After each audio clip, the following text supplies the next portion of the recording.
I've always considered myself a pretty level-headed guy. I don't get spooked easily. I've lived alone for a couple of years now, in a quiet neighborhood that feels a little too suburban at times. It's one of those places where everyone knows everyone, and nothing ever really happens. No break-ins, no weird strangers. Just the humdrum life of a single guy, working a 9 to 5 and coming home to a rented house on a quiet street. That night started like any other. I got home from work around 6 p.m., made dinner, and settled in front of the TV, with my usual routine. Some mindless show and a beer. My phone buzzed occasionally, a text from a friend or a work email. But otherwise, it was just a quiet, uneventful Thursday. The last thing on my mind was anything out of the ordinary. I remember checking the clock around 9 p.m. and deciding I'd watch one more episode before heading to bed. The house felt particularly still that night. I didn't think much of it, though. It was probably just the way the cold air settled in during fall, the kind that makes the walls creak and the wind seem a little louder than usual. I drew the curtains in the living room, shrouding the world outside in thick darkness, before returning to my spot on the couch. About an hour later, I shut the TV off and stretched out, feeling the weight of the day catching up to me. I was about to head upstairs when I heard it. A knock at the front door. It was soft at first, like someone tapping lightly with their knuckles, almost as if they were unsure if they should be there at all. I stopped, mid-step, glancing toward the door, my heart rate picking up just a bit. I didn't live in a bad neighborhood, but something about an unexpected knock that late at night always sets you on edge. Who would be knocking at 10 p.m.? Maybe a neighbor in trouble? My mind raced through the possibilities as I walked cautiously toward the door. I looked through the peephole. Nothing. No one was there. That uneasy feeling in the pit of my stomach started to grow, but I brushed it off. Maybe it was some kids playing a prank. I'd seen a few teenagers messing around on my street from time to time, but it was strange for them to be doing this now, especially when it was so cold outside. I double-checked the lock, making sure the deadbolt was secure, and turned away. But as I stepped back into the living room, the knock came again. Louder this time. 3 hard knocks. I froze. This time, the sound was undeniable. Someone was out there. I walked back to the door, every muscle tense. I peeked through the peephole again. Still nothing. "Hello?" I called through the door, my voice steady but betraying a hint of anxiety. No response. My hand hovered over the doorknob for a moment before I thought better of it. I wasn't about to open the door without knowing who or what was on the other side. I backed away and went to grab my phone. Maybe I'd call a neighbor, or at least keep it with me in case things got weirder. As I turned around, I noticed something that made my blood run cold. From the corner of my eye, I saw the doorknob jiggle. It was faint, just a slight movement, but enough to send adrenaline pumping through my veins. Someone was trying to get in. I held my breath, standing completely still, waiting for what would happen next. There was no knock this time, no more jiggling of the doorknob, just silence. The kind of silence that presses in on you from all sides, where the smallest sound feels deafening. I wanted to tell myself it was nothing, that maybe I was just imagining things, but that gnawing sense of dread wouldn't go away. I went upstairs, keeping my phone clutched tightly in my hand, and made sure every window and door was locked. When I reached the bedroom, I flicked on the light and stood there for a minute, just listening. Everything was still. I felt a bit silly, honestly. I was probably overreacting. Maybe someone had knocked on the wrong house, realized their mistake, and left. I tried to calm myself down as I climbed into bed, pulling the covers over me. I checked my phone again, wondering if I should message someone. But what would I even say? Hey, someone knocked on my door and jiggled the handle, but there's no one there? I'd sound paranoid. I shut off the light and lay there in the darkness, trying to convince myself it was just a harmless prank, nothing more. I could hear the occasional creak of the house as it settled, the hum of the fridge downstairs, and the wind outside rustling through the trees. I was just starting to drift off when I heard it again. Knock, knock, knock. But this time, it wasn't at the front door.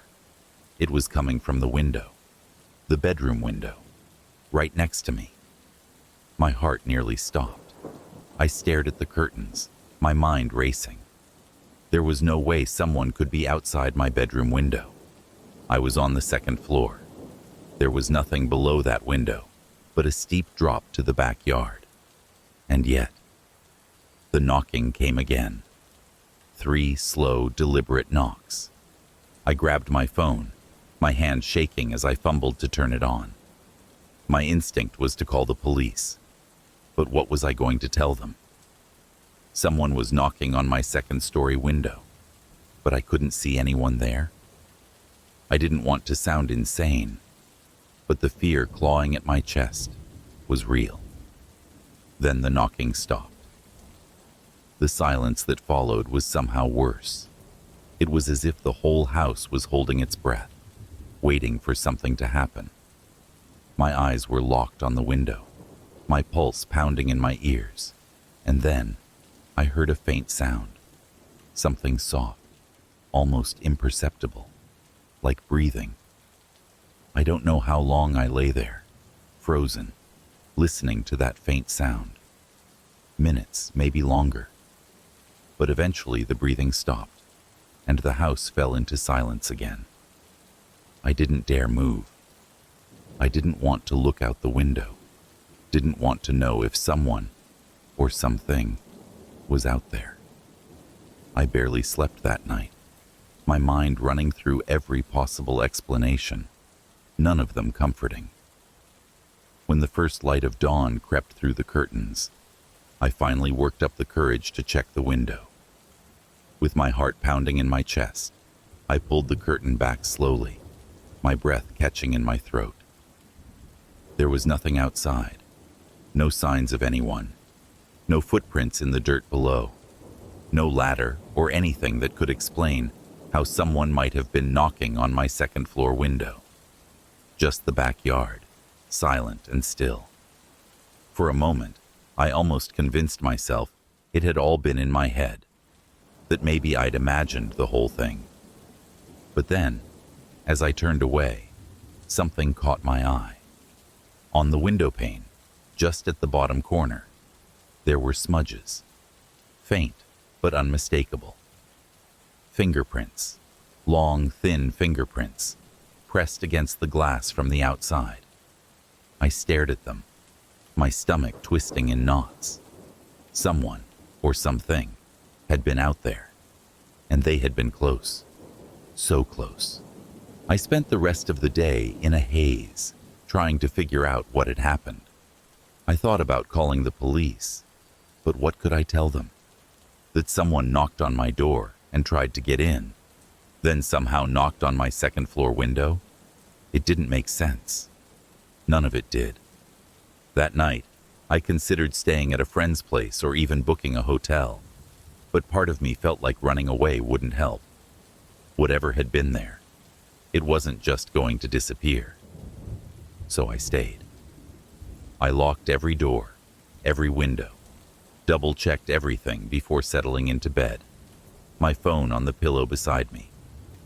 The hours ticked by, the house creaking and groaning as it always did. I tried to stay awake, tried to keep my mind from spiraling into fear, but eventually, exhaustion won out, and I drifted off. I don't know how long I had been asleep when I woke up, heart pounding in my chest. The room was dark, the air still, and then I heard it again. Knock, knock, knock. But this time, it wasn't at the door or the window. It was coming from inside the house. I lay there, frozen in my bed as the knocking echoed through the silence. 3 slow, deliberate knocks, coming from somewhere downstairs. My blood ran cold. Whatever, or whoever, had been outside was now inside. I reached for my phone with trembling hands and dialed 911. I barely remember what I said to the operator, but they told me to stay on the line, that help was on the way. I didn't leave my bed. I didn't dare go downstairs. I just lay there, listening to the quiet, waiting for the police to arrive. When they did, they found nothing. No signs of forced entry, no footprints, nothing disturbed. It was as if I had imagined the whole thing. But I know what I heard. I haven't heard the knocking since that night, but the house doesn't feel the same. Every creak, every groan in the floorboards sends my heart racing. I still find myself checking the windows before I go to bed, making sure the locks are secure, even though I know that locks can't keep out what came knocking that night. And sometimes, late at night when the house is quiet, I catch myself listening for it again, waiting for that soft, deliberate knock on the door.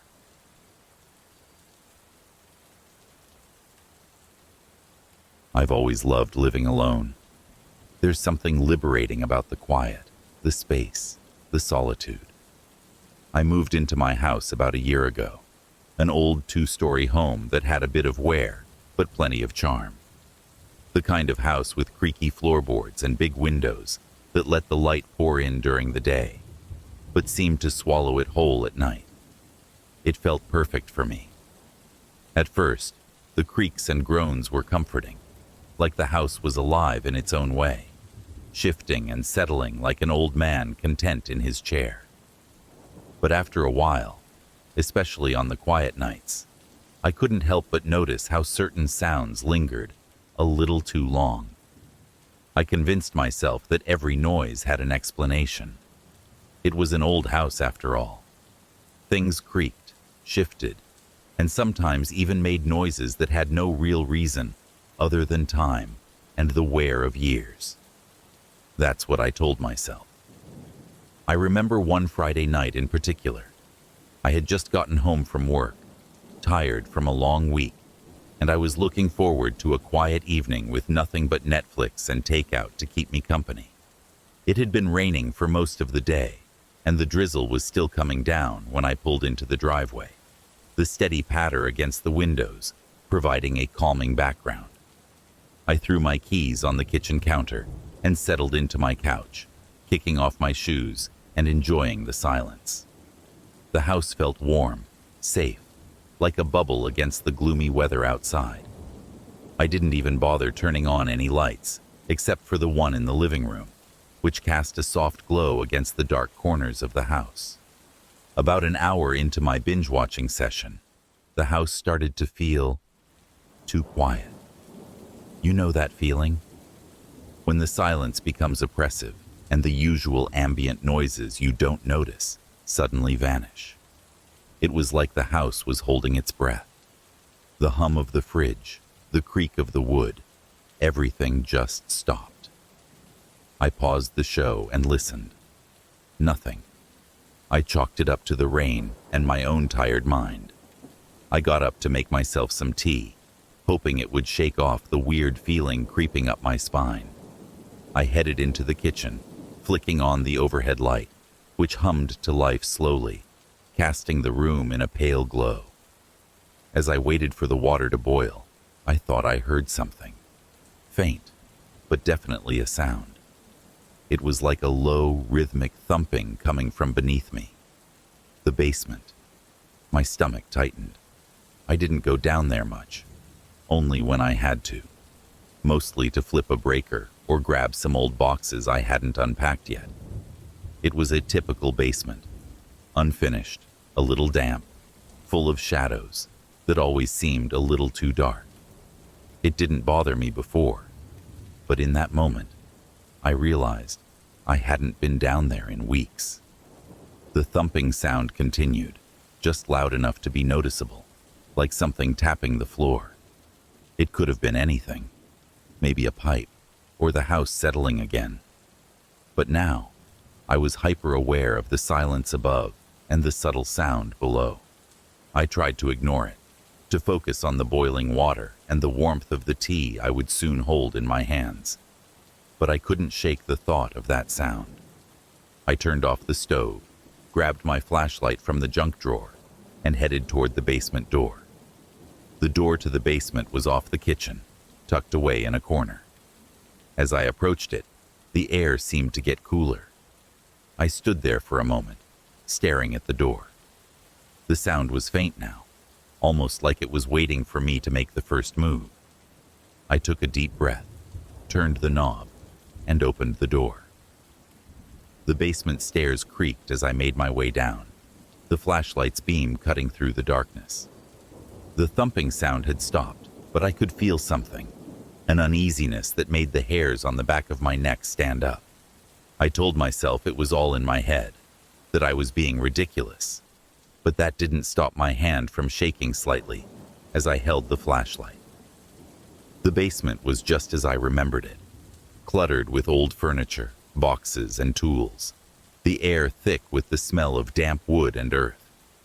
I scanned the room with the flashlight, looking for anything out of place.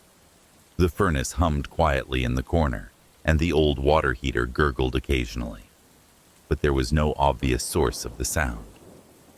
I was about to turn around and head back upstairs when something caught my eye. At the far end of the basement, behind an old shelf, there was a small door I had never noticed before. It was half hidden, the wood blending in with the unfinished wall. I stared at it for a moment, my pulse quickening. How had I not seen it before? Curiosity got the better of me, and I made my way across the basement, stepping over a pile of old paint cans and tools. The door was small, maybe 4 feet tall, and looked like it hadn't been opened in years. The paint was peeling, and the metal latch was rusted, but there was something unsettling about it, like it didn't belong there. I hesitated for a moment, but then reached out and tugged at the latch. It took some effort, but eventually, it gave way with a loud creak. I pulled the door open slowly, the hinges groaning in protest. Behind the door was a small, dark crawl space. The air that seeped out was cold, damp, and musty, and it sent a chill through my body. I crouched down, shining the flashlight into the space. It wasn't very deep, maybe 10 feet or so, but the walls were lined with old wooden beams, and the floor was covered in dirt and gravel. Then I saw something that made my blood run cold. At the far end of the crawl space, tucked into the corner, was a bundle of old, tattered fabric. It was dark and dirty, and at first, I thought it was just a pile of old rags or insulation. But as I leaned in closer, I saw that it wasn't just fabric. It was clothing, and not just any clothing. It looked like the remnants of a dress, long and torn, the fabric frayed and decayed with time. I felt a cold sweat break out on my skin. What the hell was this? I leaned in further, my heart racing, and saw something glinting in the dirt beside the bundle. I reached out and carefully brushed away the gravel, revealing a small, rusted metal object. A key. My hands were shaking now. I didn't know why, but the sight of that key, lying there in the dirt next to the tattered clothing, filled me with an overwhelming sense of dread. I stood up quickly, the flashlight beam shaking as I backed away from the crawl space. I didn't want to know anymore. I didn't want to be in that basement, in that house, not anymore. I turned around and hurried up the stairs, slamming the basement door behind me and locking it. My heart was pounding, and my breath came in short, ragged bursts. I sat in the kitchen for a long time, staring at the door, trying to make sense of what I had just seen. I couldn't explain it, but I knew something was wrong. Something was very, very wrong. The rest of the night was a blur.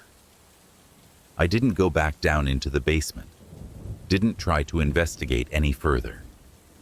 I locked every door and window in the house and went to bed, my mind racing with images of that crawl space, that dress, and that key. But sleep didn't come easily. Around 2 a.m., I was jolted awake by a sound. Thump, thump, thump.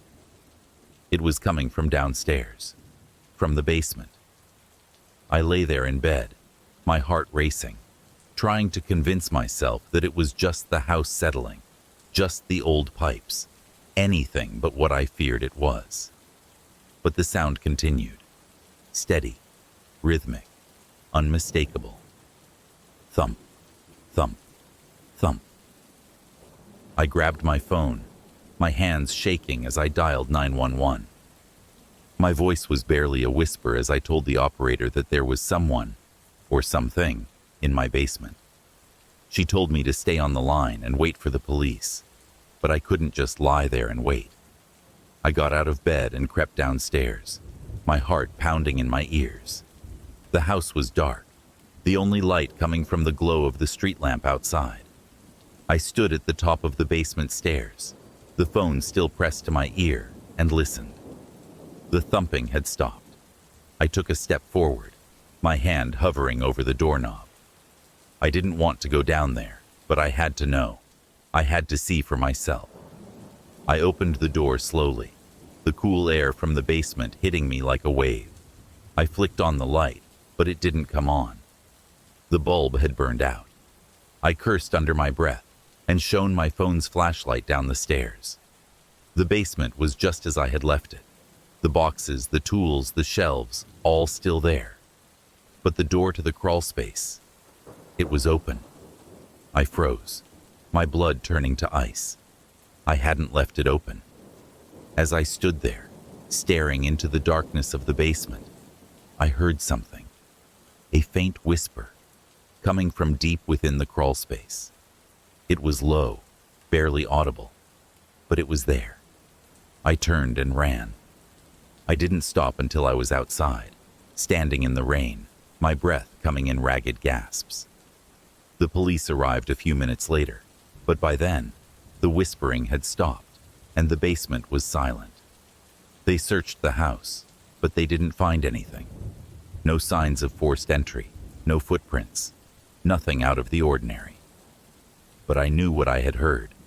I knew what I had seen. I couldn't stay in that house after that night. I packed up my things and left the next day, never looking back. But sometimes, late at night, when everything is quiet and the world is still, I hear it again. Thump, thump, thump. And I wonder if the house is still waiting for me.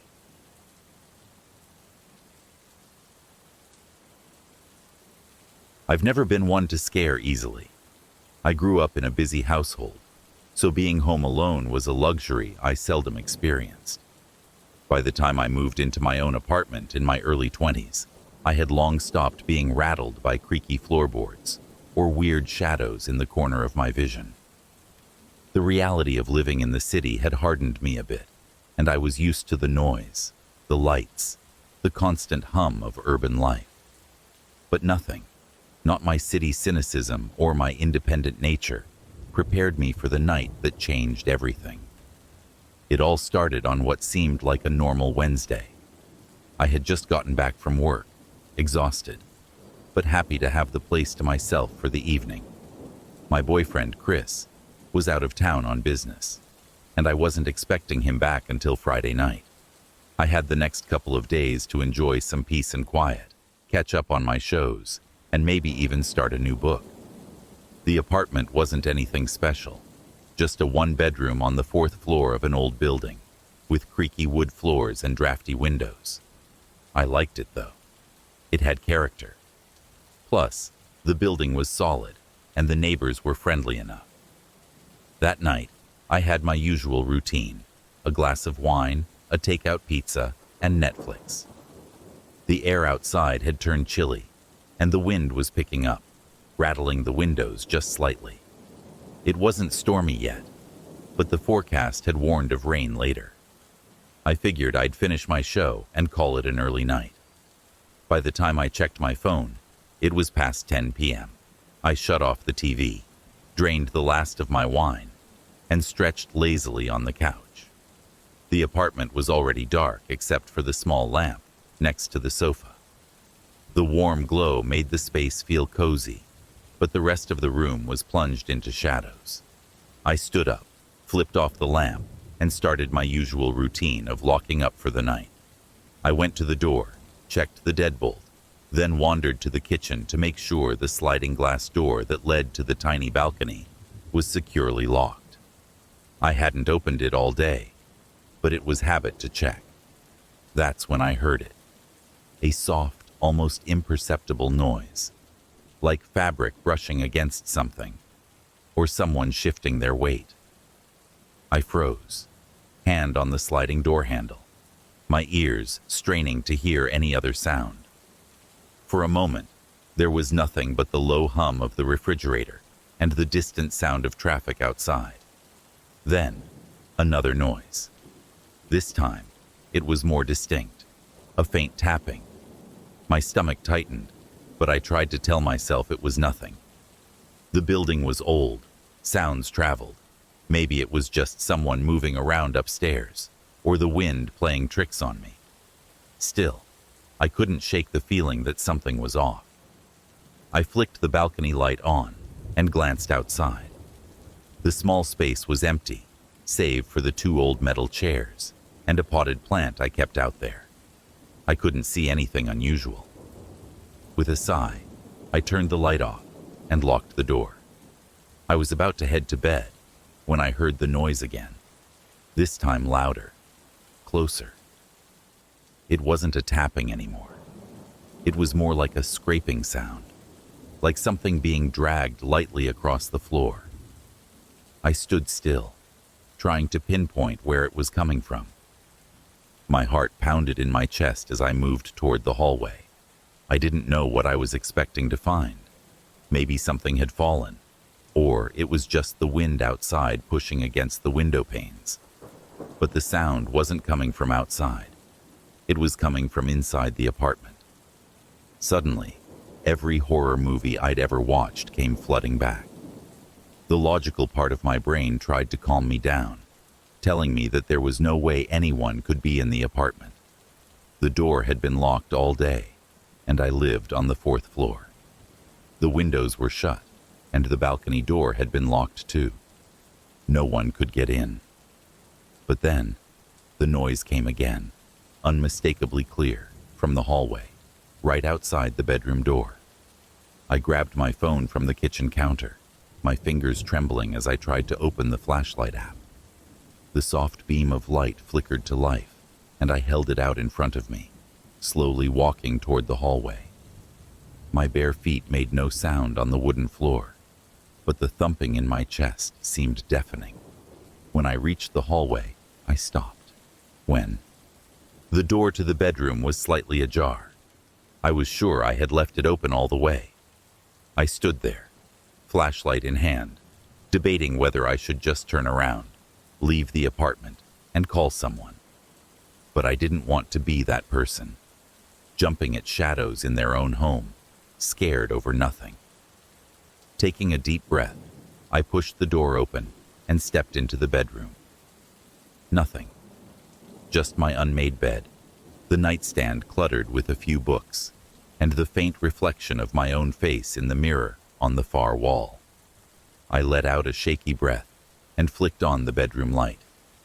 The room flooded with a warm glow, dispelling the creeping shadows that had made me uneasy. I scanned the room, checking the closet, under the bed, anywhere someone could possibly hide. Nothing. It was just my imagination running wild.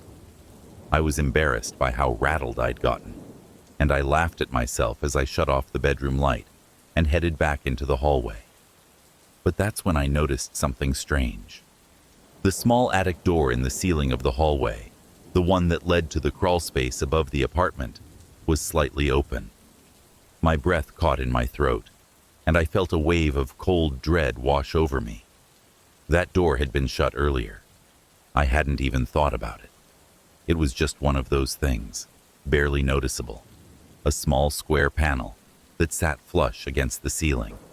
I never used it, never had any reason to. But now, it was open. Just a crack, but open. My heart was pounding in my chest. Someone had to be up there. There was no other explanation. The only question was how long they'd been there and what they wanted. I backed away slowly, my phone clutched tightly in my hand, every instinct telling me to get out of the apartment as quickly as possible. But just as I turned to head toward the front door, I heard it. A creak, a soft, deliberate sound coming from the attic, as if something, or someone, was moving. I bolted. I didn't stop to think, didn't care about being rational. I sprinted for the front door, yanked it open, and ran out into the hallway of the building. My hands were shaking as I slammed the door behind me and locked it. I didn't stop running until I was at the bottom of the stairs, out of breath, and on the verge of a full-blown panic attack. I stood in the lobby for a moment, trying to calm myself down. My mind was racing. What the hell had I just heard? Was it really someone in the attic? Or was I just being paranoid? I knew I couldn't stay out there all night. I needed to call someone, maybe the police. But the thought of explaining that I thought I heard noises from the attic, noises I couldn't even be sure of, made me hesitate. That's when I saw the building's night security guard, Rob, making his rounds. He was an older guy, friendly enough, always saying hello when I passed by. He saw me standing there, clearly rattled, and walked over. "You okay?" he asked, his brow furrowed with concern. I took a deep breath, trying to steady my voice. I think there might be someone in my attic." Rob's eyes widened slightly. "Your attic? You mean the crawl space? How would anyone even get in there?" "I don't know," I said, my voice shaky. "But the door to it is open. I didn't open it, and I heard noises, like someone's moving around up there." He glanced toward the stairs, then back at me. "I'll check it out. You wait here, all right?" I nodded, not trusting myself to speak. I watched as Rob headed up the stairs, his flashlight swinging at his side. The seconds stretched into what felt like hours as I stood there, my heart pounding in my chest. I kept glancing toward the stairwell, waiting for him to come back down, half expecting him to say it was nothing, that I had imagined the whole thing. But when he returned, his face was pale, his usual easygoing demeanor gone. "I didn't see anyone up there," he said, his voice low. "But that crawlspace door, it's been tampered with. There's a ladder under it, like someone's been using it to get in and out." My stomach dropped. I felt a wave of nausea wash over me. What do you mean? How could someone—" He shook his head. "I don't know, but it doesn't look recent. Whoever it was might have been using it for a while, hiding up there." I felt my knees go weak, and I leaned against the wall to steady myself. The thought of someone, some stranger, hiding above me, listening, watching. It was too much to process.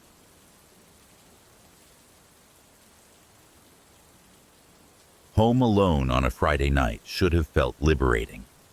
My parents were out for the weekend, leaving me with the house to myself. I sprawled out on the couch, the glow of the TV illuminating the dim living room as I flipped through channels, searching for something to binge. I craved the solitude, the freedom to roam the house in my pajamas, and the luxury of not having to share the remote. As the night deepened, I felt a shiver of unease creeping in. The shadows seemed to stretch longer, the creaks and groans of the old house echoing louder with each passing moment. Dismissing it as nerves, I poured myself a snack and settled back in, tuning into a horror movie that promised to keep me on the edge of my seat. Halfway through, I heard it, a faint noise from upstairs. I paused, straining to listen. It sounded like footsteps, slow and deliberate, echoing down the hallway. My heart raced. Surely it was just my imagination, or maybe the house settling. I shook my head, trying to focus on the film, but the footsteps persisted, growing louder and more pronounced. Just the house, I told myself, but I couldn't shake the growing dread. I muted the TV and listened intently. Silence. Just as I was about to dismiss it again, I heard a soft thud, followed by a whispering sound, a voice that sent chills racing down my spine. I shot up from the couch, my pulse pounding in my ears. "Hello?" I called out, my voice trembling. No response. The house was still. I grabbed my phone, the dim light offering a small comfort, and slowly made my way toward the staircase. Each step felt like a leap into the unknown. As I reached the top, I paused, staring down the dark hallway that loomed ahead. The only light came from a small window at the end, casting eerie shadows along the walls. I edged forward, my heart in my throat. Then I heard it again, the whisper, closer this time. "Help me," it seemed to say, echoing from my parents' bedroom. Panic surged through me, but curiosity pushed me forward. I had to know what was happening. I reached the door, my hand shaking as I grasped the knob. Taking a deep breath, I turned it slowly, the creaking sound amplifying my fear. The room was dark, curtains drawn tight, and the air felt heavy, with an unnatural chill. I flicked on the light, scanning the room. Nothing. Just the bed, the dresser, and the stillness that hung in the air like a thick fog. I felt a mix of confusion and fear.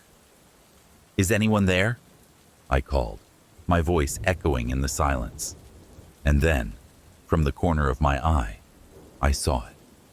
A shadow flitting past the window, too quick to fully comprehend. My breath caught in my throat.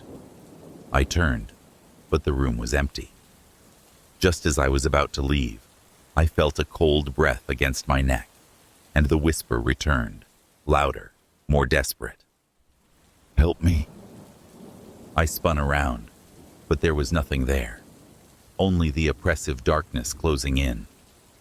My instincts screamed at me to run, but I was frozen in place, trapped between fear and curiosity.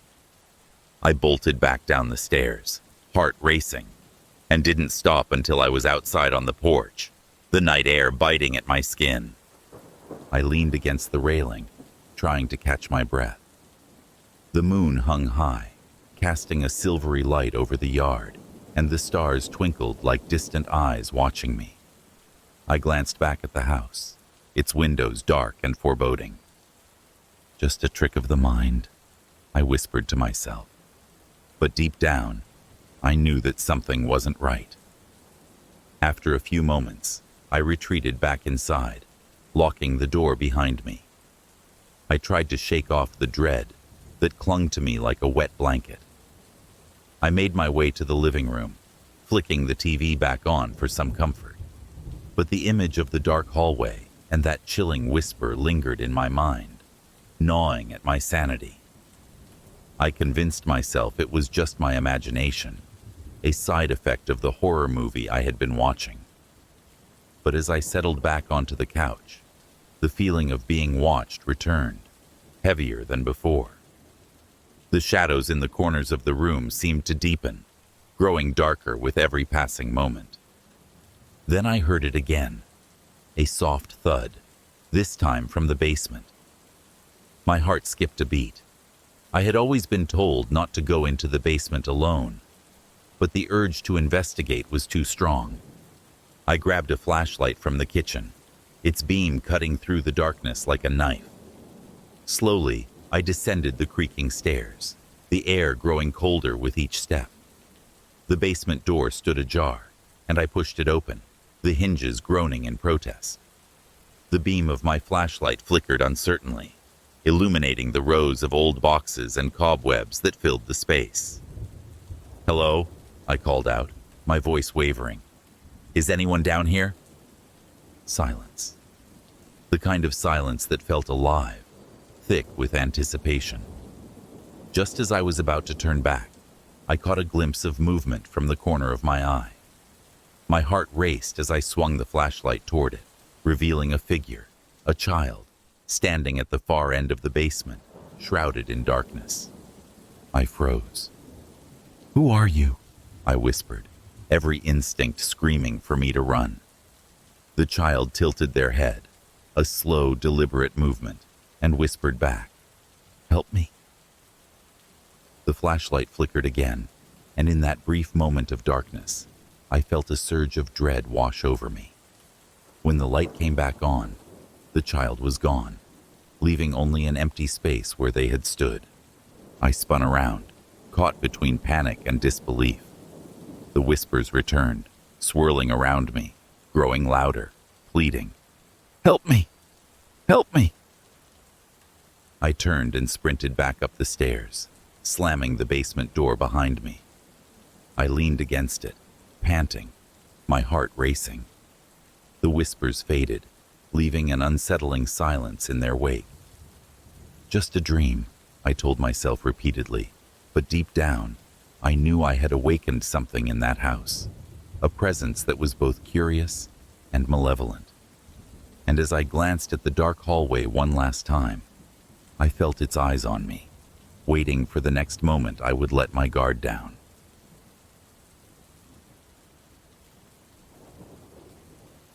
I'd always thought it was silly to be afraid of the dark. As a child, I would lie in bed, clutching my stuffed animals, certain that shadows held monsters, just waiting for a moment of weakness. But I grew up, and with adulthood came the illusion of control. That was, until I found myself home alone for the weekend in my new apartment. The first night felt like a celebration. I cranked up the music, danced around the living room, and watched horror movies that made me laugh more than scream. But as the clock ticked toward midnight, the excitement faded, and an unsettling silence fell over the apartment. I was suddenly aware of how quiet it was, how the walls seemed to breathe with every creak. I tried to shake off the feeling. "It's just an old building," I reassured myself, pouring a glass of wine and settling onto the couch. Nothing to be scared of. The wine helped, the warmth spreading through me as I lost myself in a movie about a haunted house. Ironically, it was supposed to be a comedy, but as the characters stumbled through dark hallways, I felt a growing unease. It all changed when my phone buzzed on the coffee table. I reached for it, expecting a text from a friend, but the screen revealed an unknown number. Curious, I opened the message, eyes narrowing at the words, "I see you." My heart dropped. I looked around the dim room, the shadows stretching ominously. Just a prank, I told myself, but the words felt hollow. I quickly typed back, "Who is this?" But the response came just as quickly, "You shouldn't be alone." A chill ran down my spine. I leaned back against the couch, trying to calm my racing heart. Maybe it was a wrong number, or someone who mistook me for someone else. The rational part of my brain fought against the rising panic.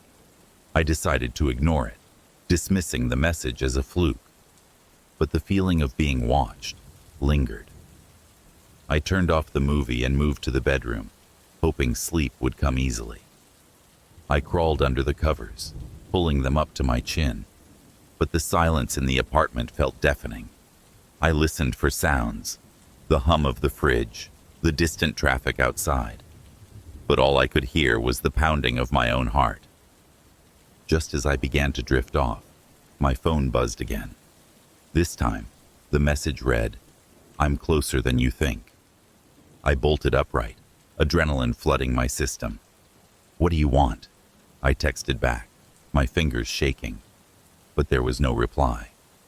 I tossed my phone aside, heart racing, trying to convince myself it was just a prank. I flipped on the bedside lamp, the warm glow providing a small comfort against the encroaching darkness. I took a few deep breaths, trying to calm down, but then I heard it. A soft tapping sound, rhythmic and deliberate, coming from the living room. I froze, straining to listen. The tapping continued, a persistent reminder that I was not alone in my own home. My instincts screamed at me to get up, to investigate, but every rational thought fled my mind. "It's just the wind," I whispered, but I knew deep down that it was something else. Gathering my courage, I slipped out of bed and grabbed a wooden baseball bat from the closet, feeling a wave of absurdity wash over me. I crept toward the door, each step slow and cautious, the tapping growing louder as I approached the living room. I opened the door just a crack, peering into the darkness. The shadows seemed to twist and turn, playing tricks on my eyes. "Hello?" I called out, my voice shaky. "Is anyone there?" Silence. And then, a soft laugh echoed through the room, low and sinister. "You really shouldn't have ignored me." I swung the door open and stepped inside, bat raised, ready to defend myself. But the room was empty, save for the flickering light of the lamp. I scanned every corner, every shadow, but there was no one there. Panic surged through me, and I turned to leave, when suddenly, the front door slammed shut, rattling the walls.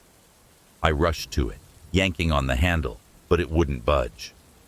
"Let me out!" I screamed, pounding on the door. "Who's there? What do you want?" The laughter returned, echoing around me, filling every corner of the room. "I want to play," it taunted. "You shouldn't be alone." I felt the cold breath of fear wrap around me, the darkness closing in. I turned back to the living room, heart pounding, and that's when I saw it. A figure standing in the shadows, watching me. I could barely make out the shape, but the glint of eyes caught the light, glimmering with a malevolent hunger. "Please," I begged, my voice cracking. "Just let me go." But the figure stepped closer, and the shadows shifted like smoke, enveloping me in a suffocating embrace. "You invited me in when you decided to be alone," it whispered, its voice dripping with malice. In a final surge of adrenaline, I lunged for the window, desperate for escape. I threw it open, the cool night air flooding the room like a breath of fresh hope. "I'm not afraid of you," I shouted, but as I climbed out, I felt the darkness clawing at my back, trying to pull me back inside. With a final burst of strength, I leaped into the night, landing on the grass below. I sprinted away from the house, heart racing, not daring to look back. I didn't stop running until I reached the streetlights, the warm glow providing a safety I desperately craved. As I caught my breath, I glanced back at my apartment, the darkness looming over it like a predator. I could still hear the laughter echoing in my mind, but I knew one thing: I would never be alone again.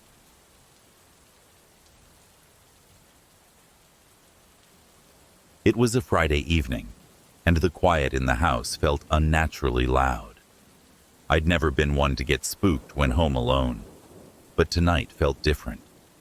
I couldn't put my finger on it, but the air had a heaviness, almost like a storm brewing in the distance, though the skies outside were clear and starless.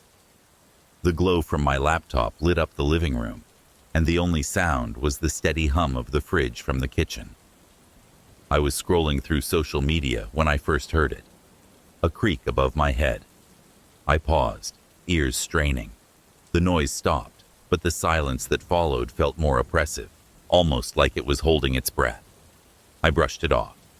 Old houses made noises. That's what I'd always been told. Wooden beams settle, pipes groan.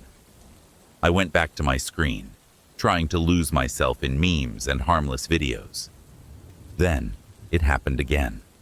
This time, clearer. Footsteps, slow and deliberate. I couldn't ignore it now. Someone or something was pacing in the attic directly above me. My heart pounded hard enough that I could feel it in my throat. I told myself there had to be an explanation.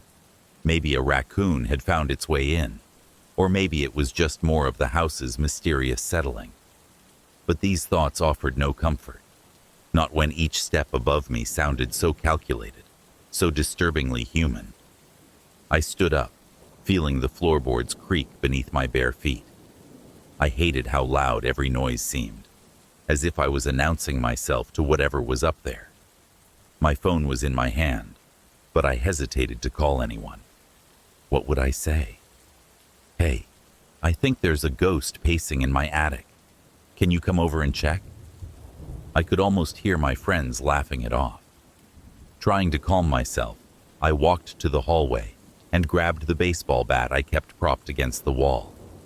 It was a gift from my dad, something he gave me half-jokingly when I moved into this house. "A little protection never hurt," he had said, a mischievous twinkle in his eye.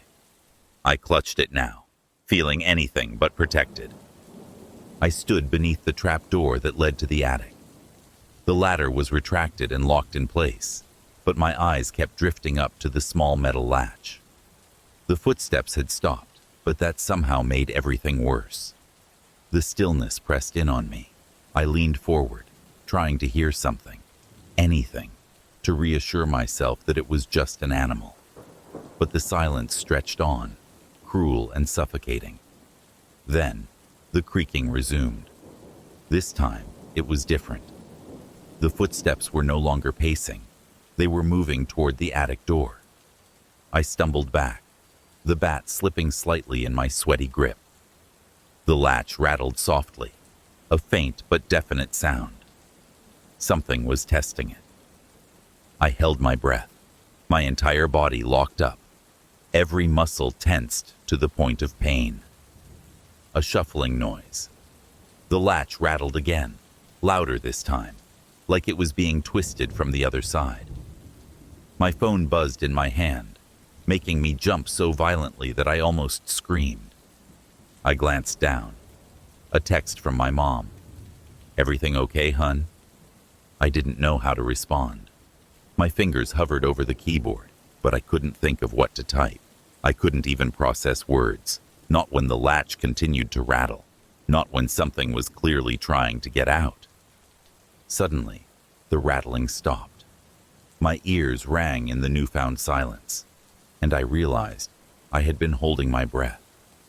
I let it out in a slow, shaky exhale, and for a moment, I dared to hope that whatever was up there had given up. But then, the footsteps resumed.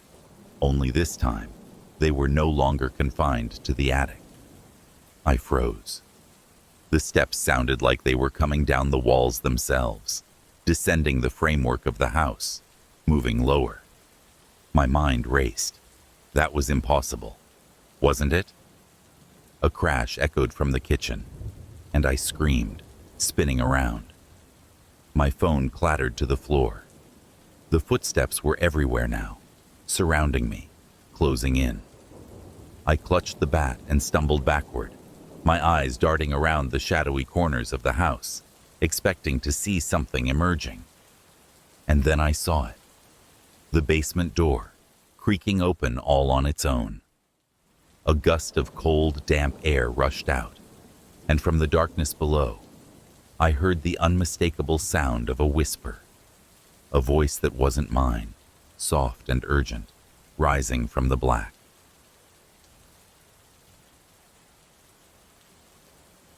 The day my parents left for their anniversary weekend was the day the voice came back. I had just finished dinner and was rinsing the dishes in the sink, the steady stream of water echoing in the emptiness of our home.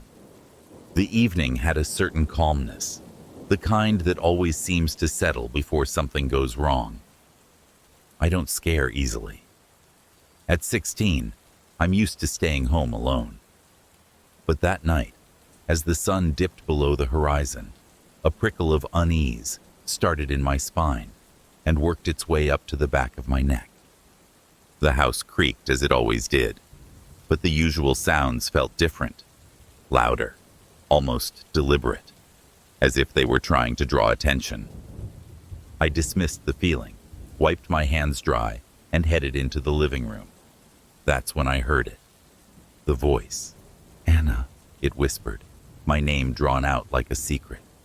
It was soft, barely audible, but I knew I hadn't imagined it. My whole body stiffened, and I turned slowly, scanning the room. Nothing. Just the dim glow of the table lamp, casting long shadows across the walls. I swallowed hard, telling myself it was just the wind, or maybe my mind playing tricks on me. After all, the human brain could conjure strange things when faced with silence. But deep down, I knew better. I had heard that voice before, a year ago, when I had been home alone and terrified for reasons I could never quite explain. I walked into the hallway, my footsteps cautious. The house was old, built in the early 1900s, with walls that had seen more years than I had. My dad loved to joke that the house had character. But right then, I hated every inch of it. My gaze drifted to the wall by the staircase, the one that led up to the second floor. I pressed my ear against it, heart pounding so hard that it nearly drowned out any sound. "Anna," the voice whispered again, clearer this time, as if it was right on the other side of the wall. I stumbled back, my breath catching in my throat. My first instinct was to run outside, to call someone, but I knew how ridiculous it would sound. There's a voice in my walls. Who would believe me? Even I barely believed it. I grabbed my phone, holding it like a talisman, and slowly made my way up the stairs. Each step groaned under my weight, and I winced at every noise. The hallway upstairs was dark, the shadows thick and heavy. My parents' bedroom was to the right, mine to the left, and the guest room straight ahead. I stood there for a moment, caught between wanting to flee and needing to know what was happening. That's when I heard the faintest rustle behind the wall to my left, followed by a low, almost melodic hum. It sounded like a lullaby, one I didn't recognize, but it filled me with an inexplicable dread. I approached the wall, and just as I was about to lean in, the humming stopped. "Anna," the voice said again, louder now, and I swore I felt the wall vibrate. "What do you want?" I whispered, not even sure why I was talking to something I couldn't see. For a moment, there was silence. Then, the voice whispered something different, something that sent a shiver down my spine. "Let me out." My blood ran cold. I backed away from the wall, nearly tripping over my own feet. Whatever it was, it sounded desperate, almost childlike. But there was something sinister lurking beneath its soft tone, the kind of desperation that hides teeth. I darted into my bedroom and slammed the door shut, locking it behind me. I climbed onto my bed and pressed my back against the wall farthest from the hallway. My phone was still in my hand, and I dialed my mom's number. It rang twice before going to voicemail. I tried my dad's. Same thing. "Come on," I muttered, trying not to panic. I was on the verge of calling the police, but then I thought about what I would say. A voice in the walls? They'd probably laugh, or worse, think I was losing it. The house grew quieter, but not peacefully so. It felt like the silence was pressing in, listening, waiting. Suddenly, a knock echoed from the wall right beside my bed. 3 knocks, slow and deliberate. I yelped and nearly dropped my phone. The knocking came again, harder this time, followed by the whisper. "Let me out, Anna," it pleaded, sounding more insistent, almost angry. "It's so dark in here." My chest tightened, and tears prickled the corners of my eyes. I scrambled off the bed and grabbed the baseball bat I kept by my closet. It felt useless against whatever was haunting me, but it was all I had. Then, the voice changed.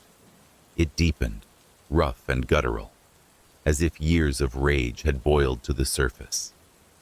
"If you won't let me out," it snarled, "I'll find another way." The entire house seemed to shudder, and I heard a crack, like plaster splintering. My phone buzzed, and I glanced down to see a text from an unknown number. "I'm coming for you." I screamed, the sound echoing through the empty halls, but it was too late. The wall behind me cracked, and something began to push through.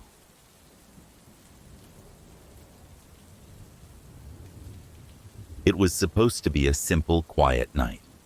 My parents were out at a work event, leaving me in charge of the house. I'd planned to spend the evening eating popcorn, binge-watching my favorite series, and savoring the rare peace that comes from being completely alone. But nothing about that night was peaceful. It started around 9 p.m., just as the first episode ended, and I was debating whether to grab more snacks.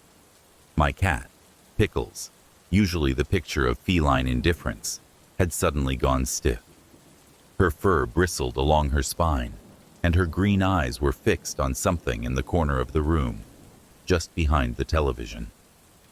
"Pickles?" I whispered, leaning forward. She let out a low growl, a sound I'd never heard from her before. My heart gave an anxious thud as I turned to look. The corner was dark, shadows cast from the weak light of the table lamp, but I couldn't see anything. Yet Pickles wouldn't take her eyes off it, her growl turning into a distressed hiss. "Okay," I muttered to myself, feeling the first prickle of unease. "It's just shadows." Shadows were normal, right? But as I moved toward the kitchen, the prickle became an icy dread. There was a strange, oppressive feeling in the room, like something heavy and silent was watching me. I shook it off and busied myself making popcorn, trying to ignore the sensation. The microwave beeped, and I let out a breath I hadn't realized I was holding. I grabbed the bowl and turned to head back to the living room. That's when I saw it. A shadow moved across the hallway, silent, but unmistakably human-shaped. I froze, the bowl slipping from my hands and crashing onto the floor. The popcorn scattered, and Pickles bolted, her tail puffed up like a bottle brush. I stood there, heart pounding, staring at the empty hallway. Nothing, no movement, no sound, just the echo of my own panicked heartbeat. "Hello?" I called, my voice trembling. My rational mind tried to come up with explanations. A car passing by, a trick of the light. But deep down, I knew it wasn't that. I'd seen it. The way it moved, quick but deliberate, like it knew where it was going. I grabbed a kitchen knife, clutching it with sweaty, shaking hands. My phone was charging upstairs, and I cursed myself for leaving it there. Gathering every ounce of courage, I stepped into the hallway. The shadows seemed thicker, as if the night itself had seeped into the walls, and every creak of the wooden floor beneath me felt amplified, echoing into the dark. I reached the base of the stairs and stared up, feeling the pull of the darkness above. The shadow had gone this way, and I knew I had to follow, even though every instinct in me screamed to run. Step by step, I climbed the stairs. The house felt different, heavier. The air was thick, making it hard to breathe, and my grip tightened on the knife. When I reached the top, the hallway stretched before me, empty, but shrouded in gloom.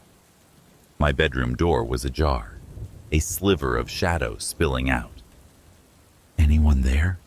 I whispered, though I didn't expect an answer. My voice wavered, and I took a step forward. The door creaked open further, and I jumped, nearly dropping the knife. Then, from within my room, I saw it. A shadow moving across the floor, unmistakably shaped like a person. It glided, almost fluid, before dissolving into the darkness in the corner. My throat tightened. Shadows didn't move on their own. Shadows didn't linger. "Who's there?" I demanded, trying to sound braver than I felt. Silence. I took a step into the room, and the temperature dropped, a biting cold that seeped into my bones. The darkness seemed alive, shifting just beyond the edges of my vision. I inched toward the corner, where the shadow had disappeared, every muscle in my body taut with terror. Just as I reached it, the air behind me felt heavy, like something was standing right there, breathing down my neck. I spun around, but the room was empty. Empty, but I could feel it. Whatever it was right there, pressing against the air, just out of sight. Suddenly, the lights in the room flickered, and I caught a glimpse of a figure. Not solid, not human, but a mass of shadow that seemed to have eyes. Deep, void-like eyes that met mine. I stumbled backward, tripping over the rug and landing hard on the floor. The shadow shifted, stretching toward me, and I let out a scream that ripped from my throat. Then, just as suddenly as it appeared, the shadow dissolved. The room was still again, the lights steady. My phone buzzed from the nightstand, breaking the suffocating silence. I scrambled to grab it, my hands shaking so badly that I almost dropped it. I had one new message from an unknown number. "I'm watching you."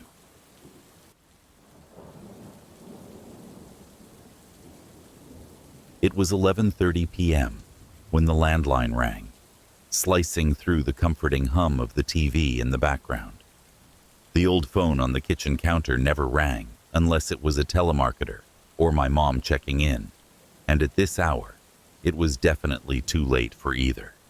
I paused my show and waited. The phone fell silent after the third ring, and a sense of unease trickled into my chest. I tried to laugh it off, muttering, "Wrong number," and settled back into the couch. The night stretched on, silent again, and I relaxed, thinking I'd let my nerves get the better of me. But then, the phone rang again. I sighed, annoyed this time, and walked into the kitchen. I grabbed the receiver and brought it to my ear, my voice coming out sharper than I'd intended. "Hello?" At first, all I heard was a crackling static, the kind of sound that makes you picture old black and white horror movies. I frowned and was about to hang up when a voice broke through. A woman's voice, shaky and urgent. "Please, you have to hide," she whispered. "You don't have much time." A chill ran down my spine. "Who is this?" I demanded, my hand tightening on the receiver. The static grew louder, drowning out her voice, and then the line went dead. I stood there, heart thudding. A prank, maybe. That had to be it. Someone was messing with me. I hung up and checked the locks on the front and back doors, just in case. Everything was secure. I convinced myself there was nothing to worry about, and returned to the couch. But I couldn't shake the feeling of unease. 20 minutes later, the phone rang again. I didn't want to answer it, but something compelled me to pick up. Maybe it was fear, or maybe curiosity, but my fingers trembled as I lifted the receiver. "Hello?" I said, my voice barely above a whisper. This time, it was a man. His voice was gruff, urgent, and somehow familiar. "Get out of the house. He's coming," he said, his words clipped and full of fear. Before I could respond, the line went dead again, leaving me with a cold sweat breaking out across my skin. A knot of panic formed in my stomach. I grabbed my cell phone and dialed 911, but the call wouldn't go through. The screen flashed, "Call failed," and I tried again. with the same result. I stared at the phone in disbelief. My cell had full signal. This shouldn't have been happening. The landline rang again, and I jumped. I didn't want to answer, but the shrill, insistent ringing made my anxiety spike. On the fourth ring, I grabbed the receiver. This time, it was a child. "Hide now," the small voice said, trembling and full of terror. "He's already inside." The line went dead, and I dropped the phone, backing away from it as if it had burned me. My pulse roared in my ears. I turned around, eyes darting to every shadowed corner of the house. The living room was still, the kitchen quiet, but every instinct I had screamed that I wasn't alone. I picked up my baseball bat from the closet, clutching it with hands slick with sweat. My heart was pounding so hard, I thought it might burst from my chest. The silence stretched on, oppressive and heavy, until I heard something that made my blood freeze. Footsteps, slow, deliberate, and coming from upstairs. I hadn't been upstairs since my parents left. My bedroom was on the second floor, along with their room and my dad's office. The stairs creaked one by one, and I realized the footsteps were descending. Whoever was up there was coming down. I did the only thing I could think of.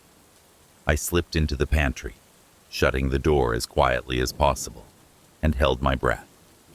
Through the thin wooden slats, I had a limited view of the kitchen, just enough to see if someone entered. The footsteps reached the bottom of the stairs and paused. The house was so quiet that the sound of my breathing felt deafening. A shadow stretched across the kitchen floor, impossibly tall, shifting with a weight that didn't seem human. My grip on the bat tightened until my knuckles ached. The shadow moved, gliding into the kitchen. I couldn't see who it belonged to, but I could hear slow, ragged breathing, close enough that I had to press my hand over my mouth to keep from making a sound. The landline rang again, shattering the silence, and I flinched. The shadow stopped. Whoever, or whatever, was in the kitchen turned toward the noise. The ringing continued, echoing through the house, and for a terrifying moment, I thought the intruder would leave. But instead, the shadow moved closer to the pantry. The phone kept ringing, and then it stopped, and so did the shadow. The breathing on the other side of the pantry door grew louder, heavy and rasping, like someone, or something, was mere inches away.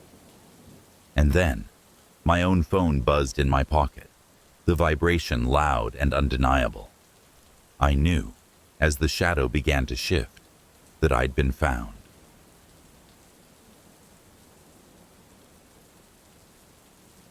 When my parents left for a weekend getaway, I didn't think much of it.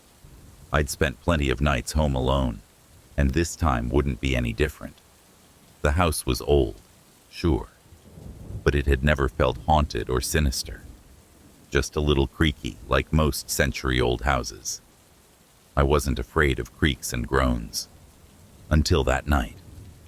I was curled up on the living room couch, wrapped in a blanket with a bowl of chips beside me, the glow of the TV filling the room with light.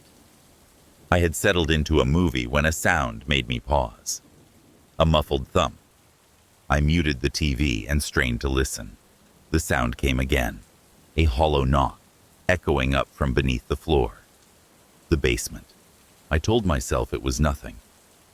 Old houses made noises, and basements were especially prone to strange, echoing sounds. Probably just the pipes, I reasoned, or the water heater kicking on. But as I reached for the remote to turn the volume back up, another noise caught my attention. A low, rhythmic sobbing, like someone crying deep within the house. My skin prickled with unease, and I set the remote down. The sobbing was faint, but there was no mistaking it. I took a shaky breath, trying to steady my nerves. There was no way someone could be in the basement. I'd locked all the doors, and no one but me had a key. Another sob echoed up through the floorboards, and I shivered. Grabbing my phone and the heavy flashlight my dad kept by the front door, I made my way toward the basement door. The house was silent, save for the occasional sob as I approached. I hesitated, my hand hovering over the knob. "Get a grip," I whispered to myself. I couldn't call the cops over a noise. I had to check it out, had to be sure. I unlocked the basement door and swung it open. The darkness at the top of the stairs was deep, almost tangible, as if something down there was swallowing the light. I clicked on the flashlight and shined it into the void. The beam cut through the darkness, illuminating the dusty, cluttered basement below.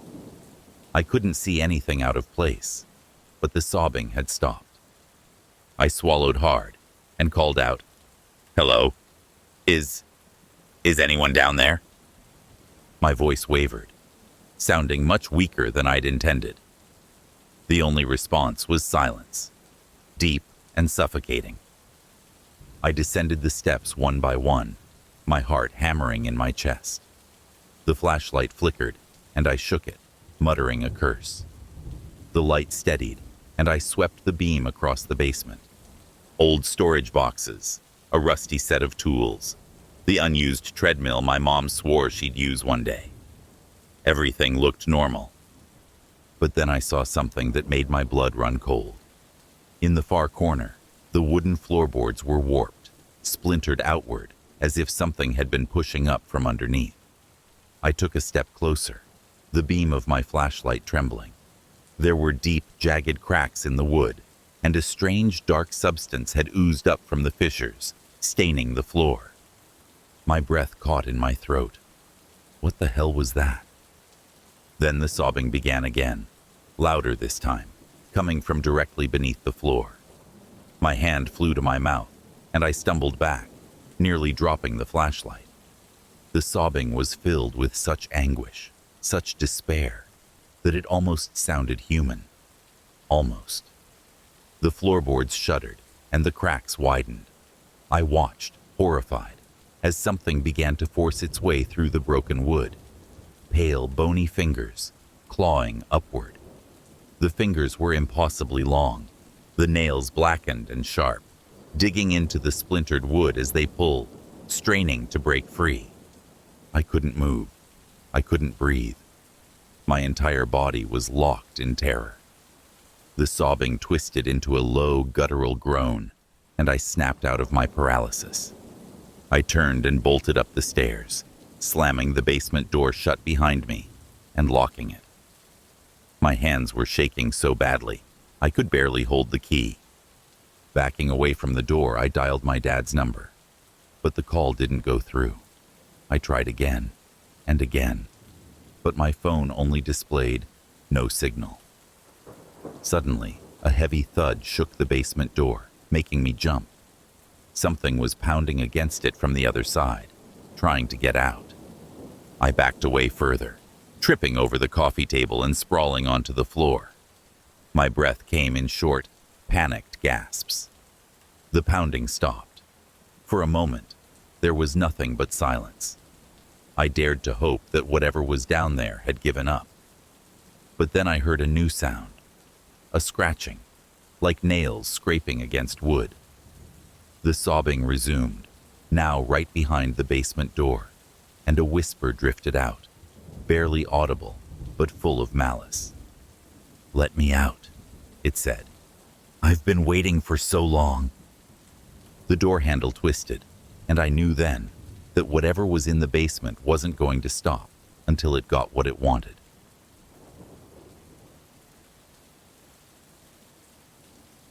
It was a quiet Saturday night, one of those evenings where everything felt too still, too perfect. My parents had gone out to a dinner party, leaving me home alone with nothing but the hum of the fridge and the occasional rustle of leaves outside to keep me company. I had always admired the antique full-length mirror in the hallway. It was a family heirloom with a beautifully intricate gilded frame that looked like it belonged in a museum. The glass itself was slightly warped, giving reflections a dreamy, surreal quality. My grandmother used to say the mirror had secrets, but I'd always brushed off her stories as nothing more than the imaginative musings of an old woman. I'd just finished a long, relaxing bath and was heading to my bedroom, wrapped in a fluffy robe, when I paused in front of the mirror. I stopped to brush my damp hair, watching my reflection move with me, the rhythm of my strokes soothing in the quiet house. Then I saw it. My reflection froze. My hand still moved the brush through my hair, but the girl in the mirror had stopped mid-motion, her arm hanging awkwardly in the air. Her eyes widened slightly, locking onto mine, and a chill ran down my spine. I stumbled back, nearly dropping the brush, and my reflection resumed the motion, mimicking my shock. I stood there, heart pounding, trying to rationalize what I'd seen. It had to be a trick of the light, or maybe my tired eyes playing games. Shaking off the unease, I stepped back in front of the mirror, trying to convince myself that everything was fine. But it wasn't. This time, the reflection smiled. Not a normal smile. No, the corners of her mouth pulled back too far, revealing too many teeth, and her eyes grew wide, almost bulging. I staggered backward, my stomach lurching, and the smile in the mirror vanished, replaced with a look of mock surprise, as if the reflection was toying with me. I bolted down the hallway to the living room, trying to shake the feeling that I was being watched.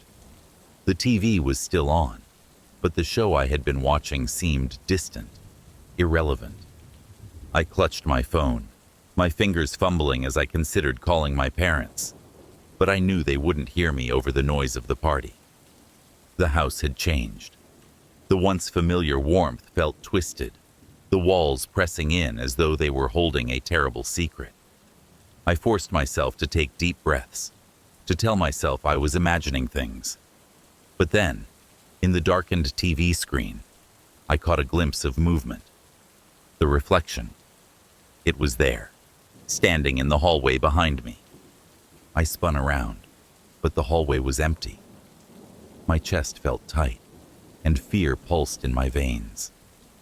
I couldn't just sit there, so I grabbed the baseball bat my dad kept by the front door and approached the mirror again, my hands trembling. I whispered, my voice shaking. Just stop it. The reflection didn't smile this time. Instead, it tilted its head, almost curiously, and then something worse happened. My reflection lifted its hand and pressed it against the inside of the glass. The glass rippled like liquid, warping around the palm, and I stumbled back, horrified. The girl in the mirror leaned forward, pressing her face against the other side of the glass, her wide eyes hungry. "I've waited so long to come out," she whispered, her voice echoing from the mirror itself. The glass quivered, and hairline cracks started to spiderweb from where her hand had touched. I screamed, dropping the bat, and the cracks spread faster, like the mirror was splintering under pressure. I grabbed my phone, fumbling to call for help, but the screen only showed static, buzzing with a high-pitched whine. The mirror shattered. Glass shards exploded into the hallway, and I shielded my face, feeling tiny cuts bloom across my skin. When I dared to open my eyes, she was there. My reflection, only now she was real, standing in the hallway. Her eyes glistened with something dark and wrong, and her mouth twisted into that too wide smile. "Thank you for letting me out," she purred, stepping forward. I scrambled backward, but the room had grown colder, the lights flickering. She moved with a strange, liquid grace, her head tilting as if studying her new surroundings. My heart raced, and I finally found my voice. "What are you?" I stammered, clutching the bat as if it could protect me. She laughed, a sound that was both mine and horribly not. "I'm you," she said, leaning closer. "The you who's been trapped for far too long." The room spun, the world distorting around her as she reached out. Her cold fingers brushed my cheek, and darkness pulled at the edges of my vision. I tried to scream, but the sound was swallowed up, and everything went black. When I woke up, the house was silent. The shattered glass was gone, and the mirror stood whole, unbroken. But something was different. The warmth, the familiarity, it was all gone. I approached the mirror, dread pooling in my stomach, and stared at my reflection. It didn't smile. It didn't move. It just stared back, wide-eyed and desperate, a silent prisoner on the other side of the glass. And then I realized, with a sinking sense of horror, that I was the one on the outside.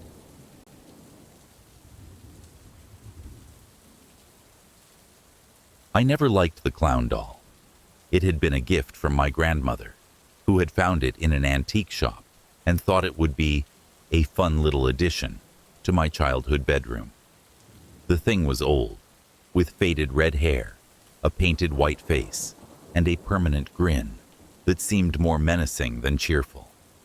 The glass eyes were the worst, cold and unblinking, following me wherever I went. But I kept it on my dresser because Grandma had given it to me, and you don't just throw away something like that. That night, my parents had gone out to celebrate their anniversary, leaving me home alone. It wasn't the first time, and I was used to it, but the house felt unnervingly still as I settled in with a movie. The storm outside didn't help. Rain lashed at the windows, and the occasional roll of thunder made the walls vibrate. Still, I did my best to ignore it, trying to lose myself in the familiar comfort of popcorn and Netflix. About halfway through the movie, my phone buzzed with a text from my best friend, Sarah. "Hey, you good? Hope the storm isn't too freaky." I started typing a reply when I heard a faint noise coming from upstairs. It was a soft thump, followed by a light scuffling, like footsteps. I froze, my fingers hovering over the screen. I strained to hear, telling myself it was probably just the old house shifting in the storm. But then I heard it again, a dragging sound, as if something was being pulled across the wooden floor. My heart raced, and I set my phone down, trying to listen. Silence followed, deep and thick, and I let out a shaky laugh. "Calm down," I whispered. "It's nothing." I decided to go upstairs and check. The hallway was dark, and I flicked on the light, feeling the hair on the back of my neck stand up. I made my way to my room, the source of the noise, and pushed open the door. Everything was exactly where I'd left it. My bed was unmade, my clothes were piled on the chair, and the clown doll sat on the dresser, staring at me with that same painted grin. I shivered and stepped closer, half expecting the doll to move. But it remained still, its glass eyes glinting in the dim light. I sighed, feeling a bit foolish, and turned to leave. Then I noticed something odd. The doll was facing the wrong direction. I had always kept it positioned to the left, looking away from my bed. But now it was facing right, as if it had turned itself to watch me as I slept. My breath caught in my throat. I reached out and hesitated, my fingers hovering over its cold porcelain face. "Did you move?" I whispered, feeling ridiculous even as I said it. Of course, there was no answer. The doll just stared, its grin wide and unsettling. "Okay," I muttered, picking it up and turning it back to the left. "Stay there." I left my room, my unease growing, and headed back downstairs. I had just settled back onto the couch when my phone buzzed again. Another message from Sarah. "You okay?" Before I could reply, A loud thud came from upstairs, followed by the unmistakable sound of something heavy falling to the floor. I jumped up, my pulse racing. It had come from my room. Grabbing the nearest thing I could use as a weapon, a fireplace poker, I crept back upstairs. My heart pounded with every step. When I reached my bedroom, the door was slightly ajar. I swallowed hard and pushed it open, the poker raised. The clown doll lay on the floor, face down, several feet away from the dresser. My stomach twisted. It wasn't possible. I had left it sitting securely on the dresser. There was no way it could have fallen, and even if it had, it couldn't have ended up that far away. I backed out of the room, my mind racing. Just throw it away, I thought. Get rid of it. I bent down, grabbed the doll with trembling hands, and carried it to the kitchen. I was done with this creepy thing. I shoved it into the trash can and slammed the lid down, feeling a surge of relief. Good riddance, I said, trying to shake off the lingering fear. But as I turned to leave, the power went out. Darkness swallowed the house, and I stood there, holding my breath as the storm outside raged on. Lightning flashed, illuminating the kitchen for a brief moment, and I saw something that made my blood run cold. The clown doll was sitting on the counter, its grin impossibly wide, its eyes gleaming in the lightning's glare. I screamed, stumbling backward, and the power flickered back on. The doll was gone. The counter was empty, but I could still feel its presence, could still hear the echo of that horrible grin in the silence. The phone buzzed in my hand, and I fumbled to look at the screen. It was another text from Sarah, but this time, it simply read, "Run." And then, behind me, I heard the softest, most sinister giggle.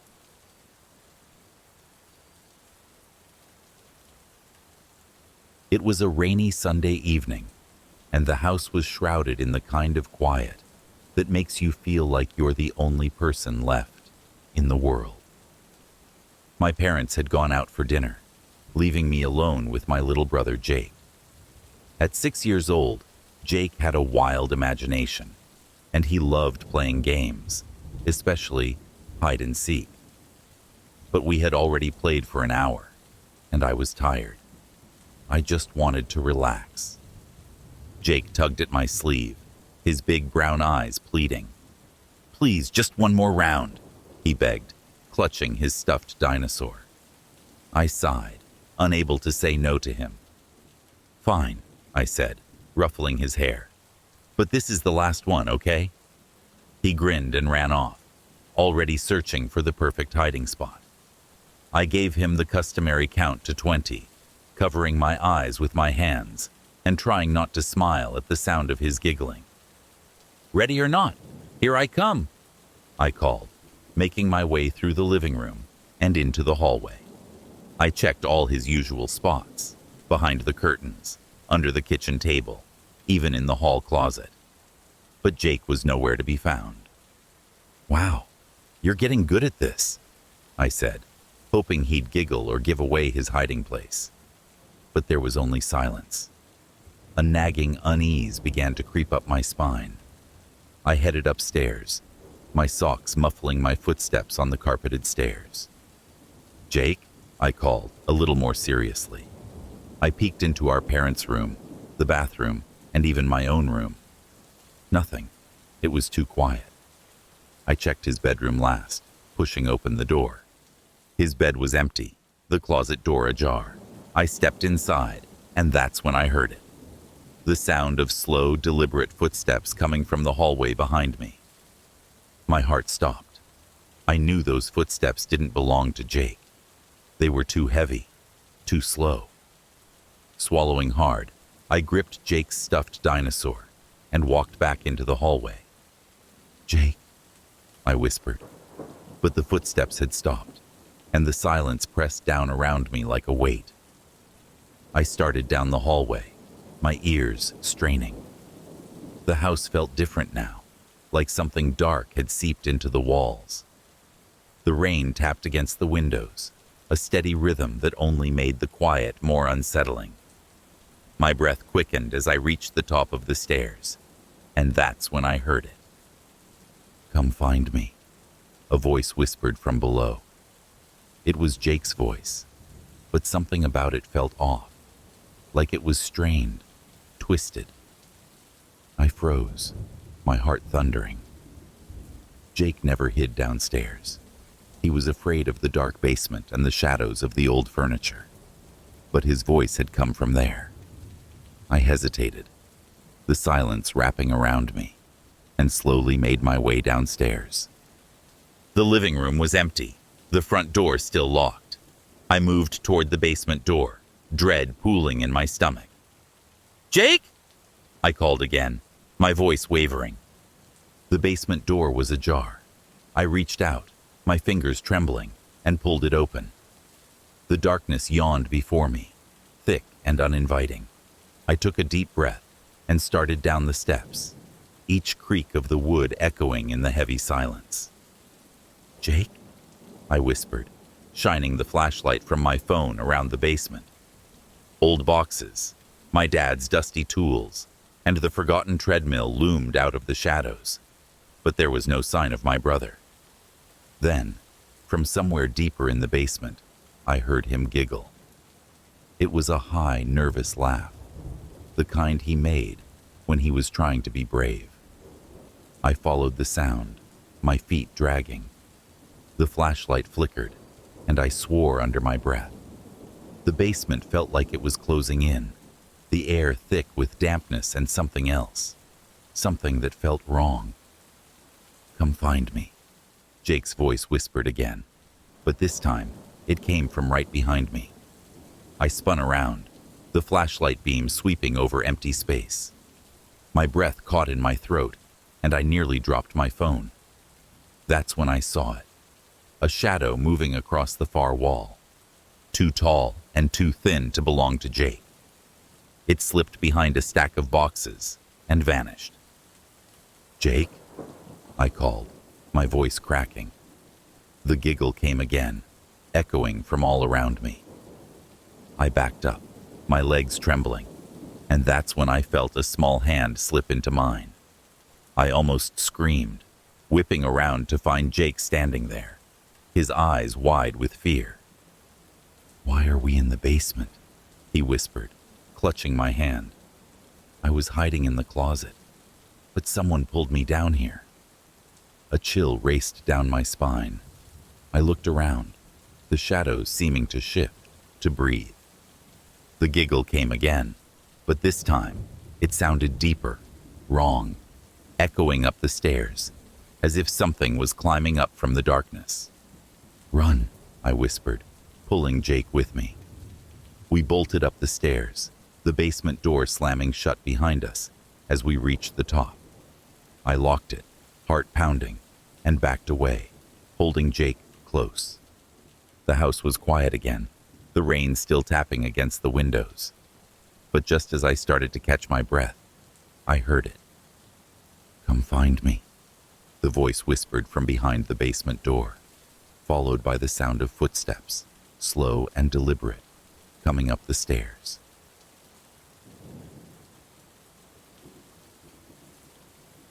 The storm had rolled in suddenly, dark clouds swallowing up the last remnants of daylight. Rain lashed against the windows, and the wind howled through the trees like a living thing. I was curled up on the couch, trying to ignore the wild weather and immerse myself in a book. Being home alone during a storm always made me uneasy, but I'd done it before. Just as I was beginning to lose myself in the story, a faint sound cut through the roar of the wind. It was so soft that at first I thought I'd imagined it. But then I heard it again, the unmistakable sound of a child crying. I set the book down, my heart thudding. The crying was coming from outside. I moved to the window and peered out, but the storm made it nearly impossible to see anything. Sheets of rain obscured the view, and the wind whipped leaves and branches against the glass. But then I heard it again, louder this time. A heart-wrenching sob, coming from the woods behind our house. A wave of unease washed over me. What child would be out in this weather? I grabbed my flashlight and a heavy coat, trying to push aside the fear gnawing at the edges of my mind. Maybe it was one of the neighbor's kids who had gotten lost. I couldn't just ignore it. I stepped out onto the porch, the cold rain immediately soaking through my clothes. "Hello?" I called, my voice almost lost in the wind. The crying continued, a desperate, mournful sound that sent shivers down my spine. It seemed to be coming from just beyond the tree line. I hesitated, the flashlight beam cutting through the rain and darkness. I didn't want to go into the woods, not during a storm like this. But the crying pulled at something deep inside me, a sense of duty I couldn't ignore. Taking a shaky breath, I stepped off the porch and made my way toward the woods. The ground was muddy, sucking at my boots with every step. "Is someone there?" I called again, my voice cracking. The crying stopped. The sudden silence was deafening, the kind of quiet that made my skin crawl. I swung the flashlight around, the beam catching on branches swaying in the wind. My breath fogged in the cold air, and I was just about to turn back when the sobbing started again. This time, it sounded closer. I took another step forward, and the crying shifted, moving deeper into the woods. It was like the sound was leading me, luring me further from the safety of the house. My gut twisted with a feeling I couldn't shake, a whisper of warning, telling me to turn back. But I kept going, drawn by the pitiful, heart-wrenching cries. The trees closed in around me, the branches clawing at my coat.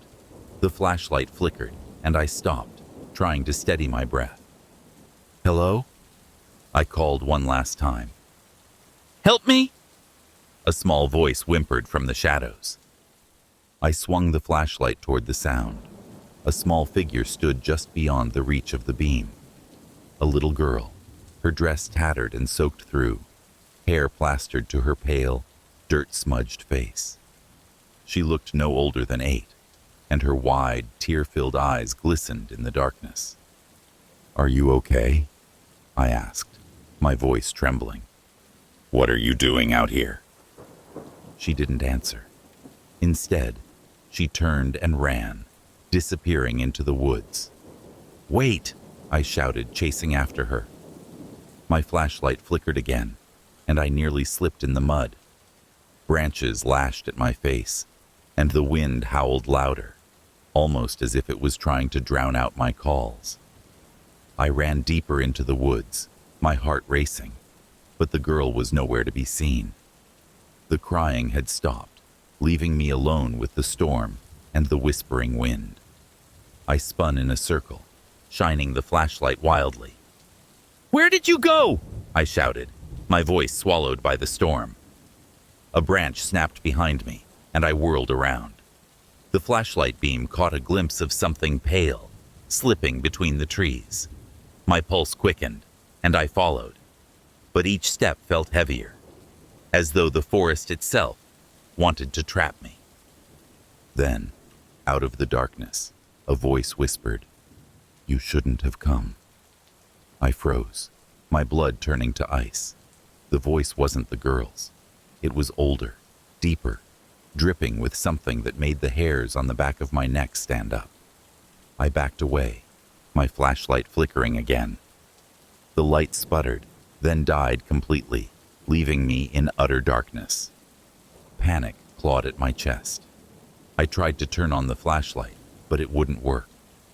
The rain pounded down, and the wind screamed around me, but I could hear it now. Footsteps, soft and deliberate, circling me. Then, from somewhere deep in the woods, the girl's sobbing began again.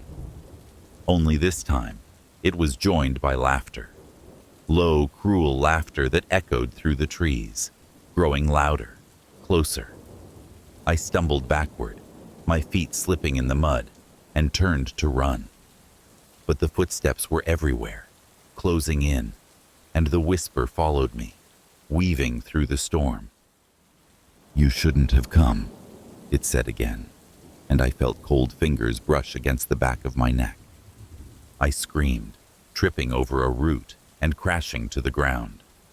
The laughter surrounded me, and as I scrambled to my feet, the last thing I saw before the world went black was the girl, standing just inches away, her eyes glowing in the darkness, her mouth twisted into a grin. And then there was only silence.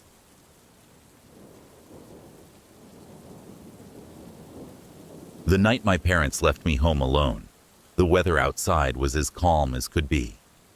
No wind, no rain, just a quiet, still darkness that seemed to stretch endlessly.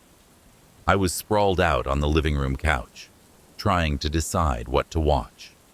The old television in front of me was a relic of a bygone era, with wood paneling and a VHS player still attached. My parents kept it around because they swore it had character. I preferred streaming services on my laptop, but I decided to give the old TV a chance. I flipped through channels, each static-filled, grainy station, offering nothing but infomercials or reruns of shows no one watched anymore. Sighing, I finally landed on an old movie channel. The screen flickered, and the sound was a little distorted, but it seemed good enough to kill an hour or two. Just as I was getting comfortable, the TV went black. I frowned and leaned forward, the remote clutched in my hand. The power hadn't gone out, and the clock on the wall still ticked steadily. I pressed the remote, but nothing happened. I groaned, and was about to get up, when the screen suddenly came back on. But it wasn't the movie I had been watching. Instead, a grainy black and white home video played. It showed a family standing outside a small, cozy-looking house. They were smiling, waving at the camera. There was a father, a mother, and a young boy who looked no older than 10. The scene was eerily silent, with no background noise, just the flickering of the film. My stomach twisted. I didn't recognize the house or the family, and the remote wasn't responding. I pressed the buttons harder, trying to change the channel, but the video kept playing. The family moved inside the house, laughing silently, the camera following them. I watched as they had dinner, the boy making faces at the camera while the parents smiled. I was about to get up and turn the TV off manually when the screen cut to a different scene. The video now showed the boy lying in bed, his room cast in shadows. The camera was focused on his face, which looked peaceful, almost too peaceful. The silence was deafening, and then, slowly, the boy's eyes opened. He sat up in bed, looking directly into the camera, and his mouth twisted into a grotesque grin. The film flickered and skipped, and I could swear his eyes locked onto mine, even through the screen. I shivered, feeling an inexplicable sense of dread. "Okay, this is getting weird," I muttered, finally getting up. I reached for the power button on the TV, but before I could touch it, the screen changed again. This time, it was showing my living room. My breath caught in my throat. It was a live feed of the room I was standing in, from the same angle as the TV itself. I saw myself on the screen, frozen in place, one hand outstretched toward the television. The quality was grainy, but it was undeniably me. A chill raced down my spine, and I spun around, half expecting to see a hidden camera or someone standing behind me. But the room was empty. I turned back to the TV, my heart pounding. The live feed continued, but something was different. On the screen, I watched myself slowly lower my hand, just as I was doing in real life. But then, the version of me in the TV didn't stop moving. It stepped back from the screen, its eyes wide and unblinking, a terrified expression spreading across its face. I felt my blood run cold. That wasn't me. I wasn't moving. On the TV, my double turned its head, staring at something just off screen. Slowly, it raised a trembling finger and pointed, mouthing something I couldn't hear. My entire body went rigid as I watched it. Then, from somewhere in the house, I heard a soft, dragging sound. Something heavy scraping across the floorboards.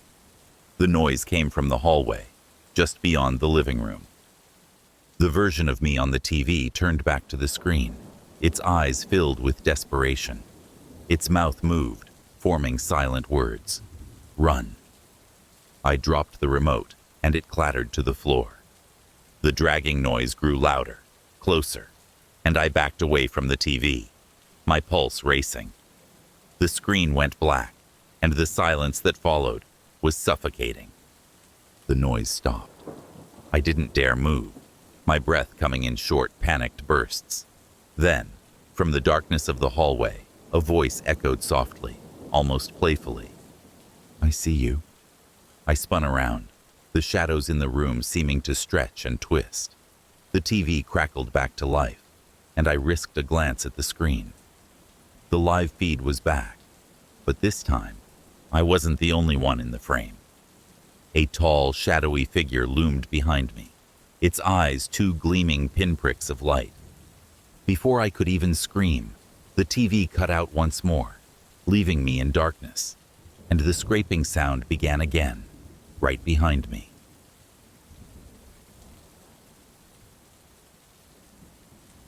The night started like any other. My parents had left to attend a late-night movie, leaving me home alone with the house bathed in a comforting silence. I was lounging in the living room, scrolling through social media on my phone, when it buzzed with a notification. It was a text from my best friend, Lily. Hey, just saw you outside. Why didn't you wave? I frowned at the message. Outside? I hadn't been outside all evening. My thumbs flew over the screen as I typed back. What are you talking about? I'm at home. Lily's response came almost immediately. You're joking, right? I just passed your house and saw you standing in the driveway. You were staring right at me. A chill ran down my spine. I set my phone down and got up from the couch, crossing the living room to peek out the window. The street outside was dark and empty, the only movement coming from the branches swaying in the wind. My phone buzzed again. You okay? Lily texted. It was definitely you. Same hair, same clothes. I didn't know how to respond. The idea that someone who looked exactly like me had been standing in my driveway sent a wave of unease through me. Maybe Lily had just imagined it. Maybe it was a shadow or a trick of the light. But as I stood there, peering into the darkness, I couldn't shake the feeling that something was very, very wrong. I pulled the curtains closed and turned on every light in the living room. The house felt too quiet now, like it was holding its breath. I tried to brush off the fear, telling myself that I was being paranoid. Still, I couldn't ignore the sense of being watched. My phone buzzed again, but this time, it wasn't a text. It was a call. I glanced at the screen and felt my stomach twist. It was my own number calling me. My hand shook as I answered, bringing the phone to my ear. Hello? I whispered. There was a moment of static, followed by a voice. My voice. Why are you in my house? The voice asked, cold and accusing. I stumbled back, nearly dropping the phone. Who is this? I demanded. The voice on the other end let out a low, mocking laugh. You shouldn't be here, it said, and then the line went dead. I stood there, my breath coming in shallow, ragged gasps. The phone slipped from my grasp and hit the floor with a dull thud. My hands were trembling, and a heavy sense of dread settled over me. I had to be imagining this. It couldn't be real. A creak sounded from upstairs. My blood turned to ice. It was the sound of a floorboard groaning under someone's weight. I held my breath, straining to listen. Another creak, then another. Slow, deliberate footsteps, moving toward the top of the stairs. I grabbed the nearest object I could use as a weapon, a heavy metal candle holder, and crept toward the staircase. The footsteps stopped, and I stood there, bathed in the glow of the hallway light, my heart pounding in my chest. "Hello?" I called, my voice trembling. "Who's there?" Silence. Then, a shadow fell over the top of the stairs. My grip on the candle holder tightened as a figure stepped into view. My stomach twisted into knots. It was me. The figure looked exactly like me, down to the same pajamas and messy hair. But there was something wrong. Its eyes were too wide, too empty, as if something was wearing my face like a mask. A smile spread slowly across its lips, a smile that didn't reach those dead, empty eyes. "Get out," it said, the voice eerily familiar, but dripping with malice. "This is my house." I backed away, my legs shaking, and the doppelganger took a step down the stairs, then another. It moved with an unnatural grace, as if every motion was too smooth, too deliberate. I don't know what you are," I stammered, "but you need to leave." The thing laughed, a cold, mirthless sound that made my skin crawl. "You don't belong here anymore," it said, and then it tilted its head. "I do." I turned and ran, my feet pounding against the floor as I raced to the front door. My fingers fumbled with the locks, but before I could open it, the door slammed shut on its own.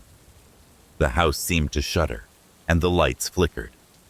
When I turned back, the doppelganger was standing at the bottom of the stairs, watching me with that awful, unblinking stare. "You can't run," it whispered, stepping closer. "You invited me in." I backed away, pressing myself against the door. "No," I whispered. "I didn't." Its smile widened, splitting its face. "Yes, you did," it said. "The moment you doubted yourself. The moment you let me in." The room spun, and I sank to the floor, clutching the candle holder uselessly. The last thing I saw before darkness swallowed me was the doppelganger leaning over me, its eyes glistening with something dark and hungry.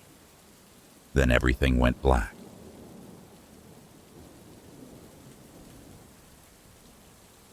The first time the doorbell rang that night, I was sure it was just a mistake. It was nearly midnight, and I was home alone, curled up in the living room with a horror novel. The chime was loud and unexpected, echoing through the empty house. I jumped, clutching the book to my chest, and waited. When no second ring came, I relaxed. Probably just a prank, I told myself. Kids sometimes did that around our neighborhood, especially when there was nothing else to do. But 5 minutes later, the doorbell rang again. This time, it sounded more insistent. I set my book down and made my way to the front door, heart pounding. The porch light was on, casting a yellow glow over the front yard. But when I looked out through the peephole, there was no one there. Just darkness and the faint outline of the trees swaying in the breeze. I hesitated, my breath fogging up the glass. "Hello?" I called, even though I knew it was pointless. There was no answer, only the rustle of the wind. I checked the locks and made sure the door was secure before backing away. The house felt eerily still, the kind of silence that presses down on you, making you hyper-aware of every small sound. I returned to the living room, telling myself to calm down. It was probably just a prank or a malfunction with the doorbell. Nothing to worry about. But then it rang a third time. I jumped to my feet, my pulse racing. This time, it felt different. The chime sounded deeper, almost distorted, and it echoed through the house longer than it should have. I grabbed my phone, debating whether to call someone. But who? The police? What would I even say? I made my way back to the front door, this time holding my breath as I approached. I leaned in, peering through the peephole again. There was still no one there. But just as I was about to turn away, something moved at the edge of the porch. I couldn't see it clearly. Just a shadow slipping out of view, disappearing around the side of the house. My stomach twisted, and I felt a wave of cold fear wash over me. This isn't a prank, I realized. Someone is out there. I quickly made sure the doors were locked, checking each one twice, and grabbed the heavy flashlight from the drawer by the kitchen. The doorbell rang again, and this time, it felt as though the sound was vibrating through my bones. I took a shaky breath and did something I would never have thought I'd do. I turned off the porch light. The house sank into darkness, and I stood there, listening. The doorbell didn't ring again, but the silence that followed was thick, full of something I couldn't quite place. Dread, expectation, like the night was waiting for me to make the next move. I crept back to the living room, keeping the flashlight at the ready. My phone buzzed in my pocket, and I nearly dropped it.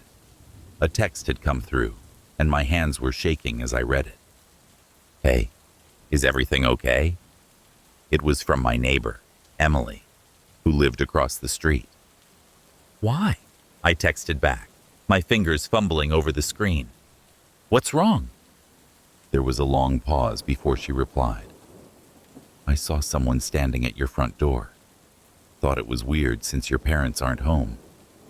My heart hammered. What did they look like? I typed. But before she could answer, the doorbell rang again, so loud that I dropped my phone. I picked it up, my hands slick with sweat. The message from Emily came through. It was hard to see, but they looked wrong. Too tall, too thin. Be careful. The house felt colder, the air heavier. The doorbell rang again, more insistent this time, and I realized I could hear something else now. A faint scraping sound, like nails dragging along the outside of the house, moving slowly toward the windows. I backed into the kitchen, clutching the flashlight. My mind raced, trying to think of what to do. The sound moved along the wall, stopping by the living room window. I held my breath, the flashlight gripped tightly in my hand, and waited.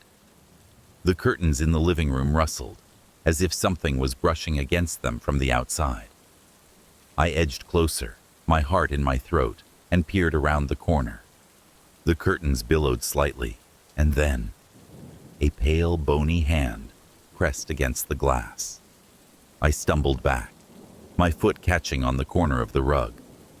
The flashlight clattered to the floor, and the doorbell rang again, louder and more distorted than ever. The scraping continued, moving toward the back of the house, and I realized whatever was outside wasn't just at the front door anymore. It was circling the house, looking for a way in.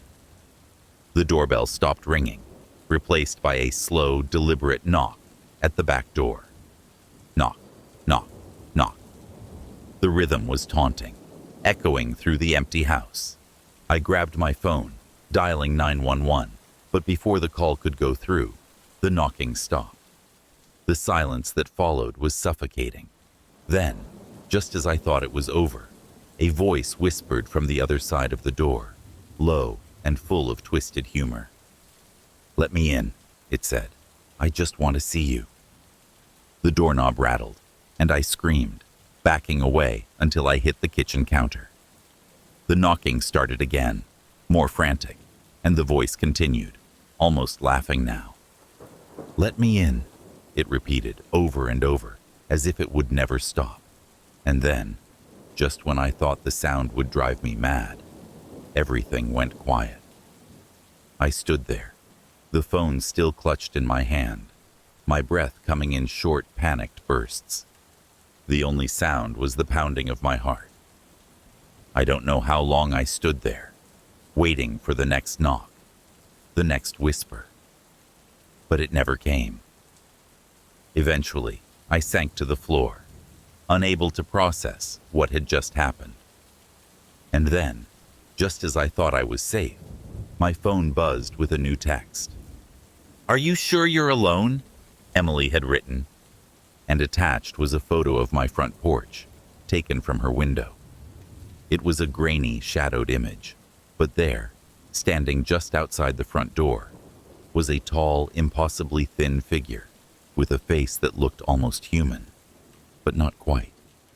It was smiling, its eyes wide and empty. I didn't wait to see if the doorbell would ring again. I ran upstairs, locked myself in the bathroom, and waited for the nightmare to end.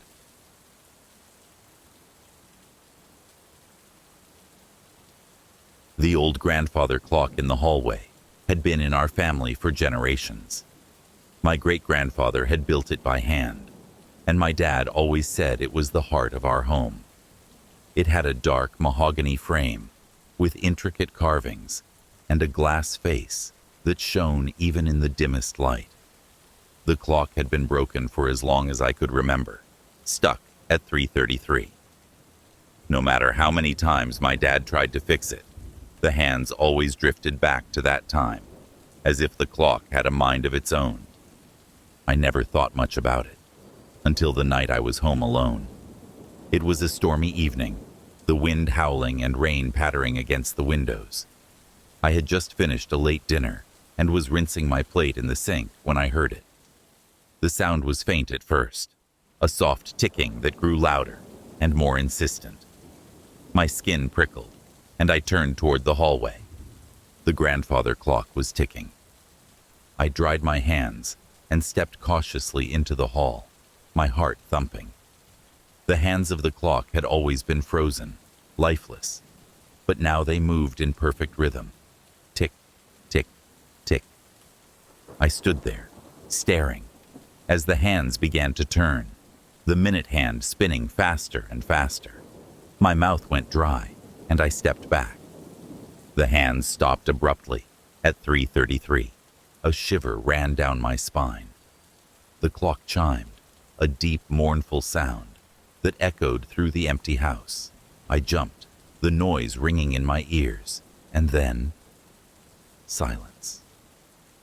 The kind of silence that feels heavy, pressing down on your chest. I forced out a laugh, trying to brush off the unease. Maybe Dad finally fixed it, I thought, though I knew that was impossible. He'd given up on that clock years ago.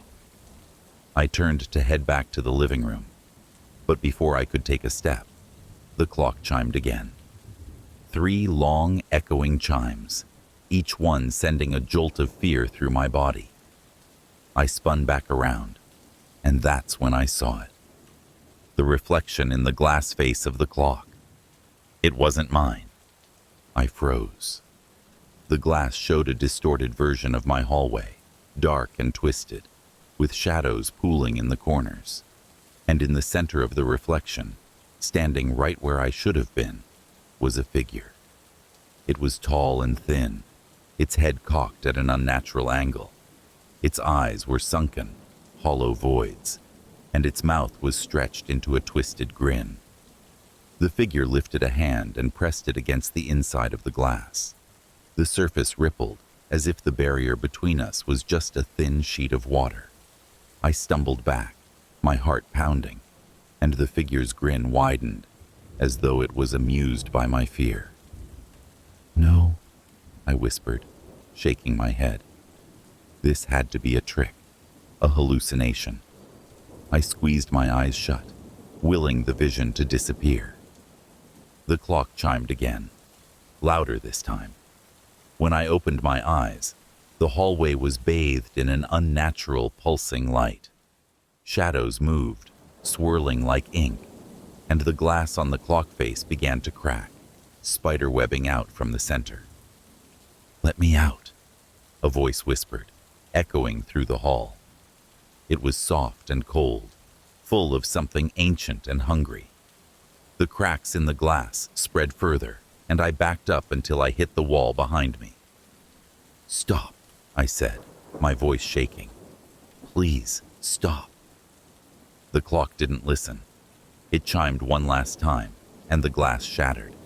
Shards exploded outward, and I threw my hands up to shield my face. When I lowered them, the figure was gone. The clock was empty, its face gaping and dark. But the hallway wasn't empty. A cold hand brushed my shoulder, and I spun around, coming face to face with the figure. It was real now, solid and impossibly close. Its eyes were even darker in the dim light, empty holes that seemed to pull me in. I couldn't move, couldn't breathe, as its grin widened. "Time's up," it whispered.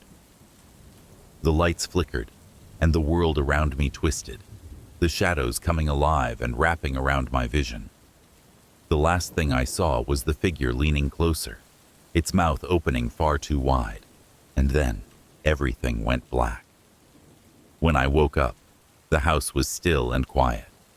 I was lying on the floor, the grandfather clock standing over me, its glass face perfectly intact. The hands were frozen at 3:33, as if nothing had happened. But deep down, I knew it wasn't over. And I knew the clock was still counting down, waiting for the next time it could chime.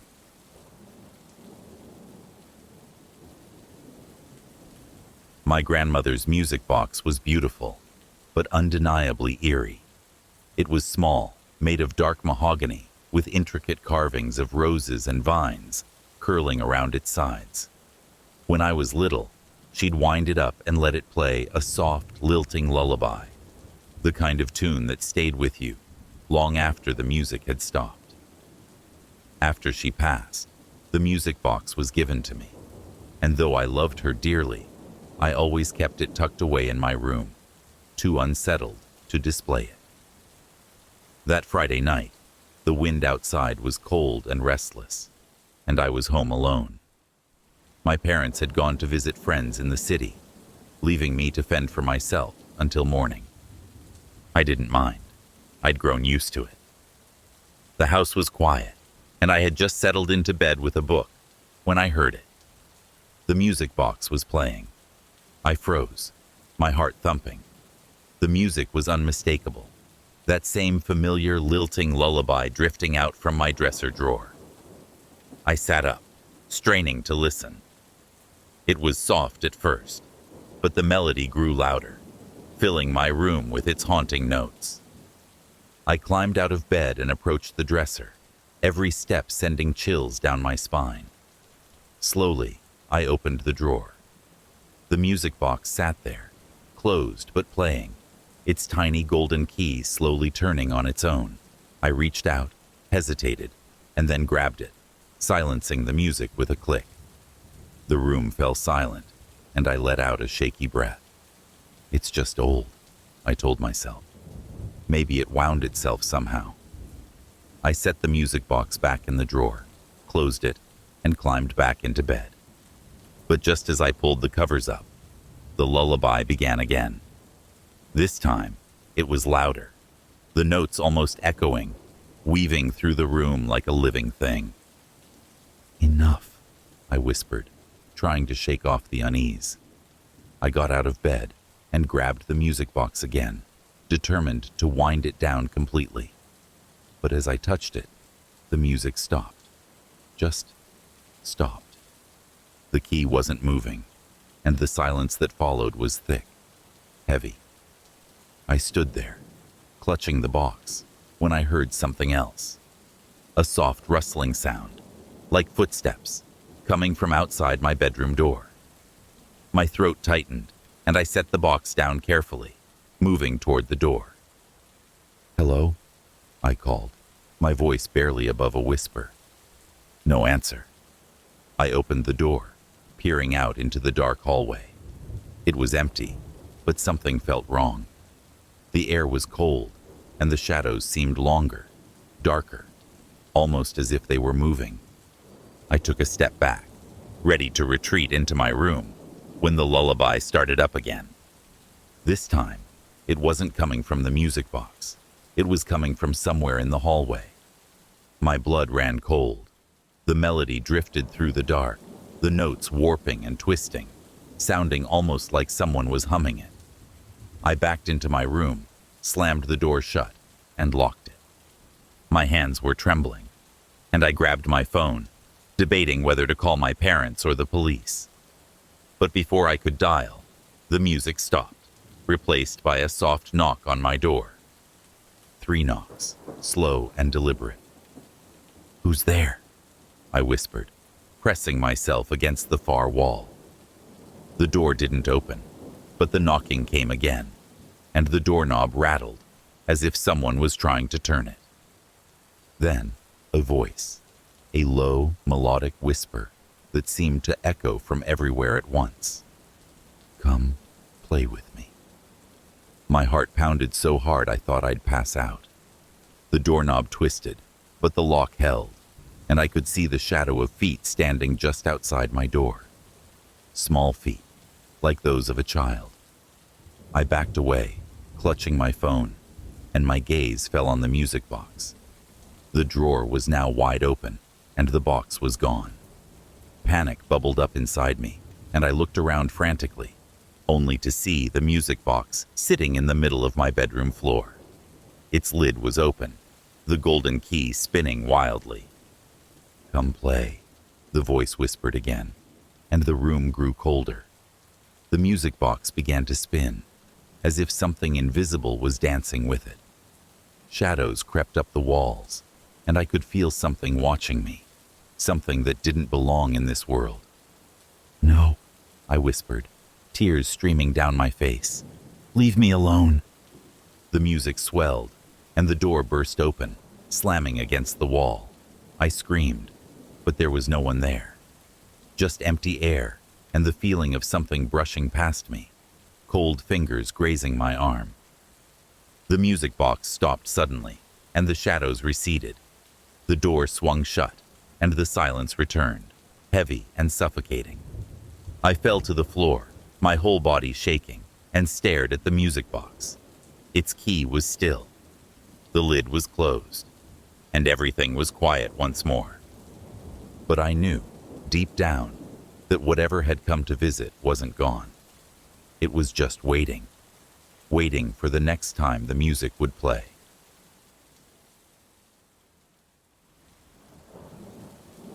It was supposed to be an ordinary night. My parents were out for a late dinner, leaving me alone in the house until they got back.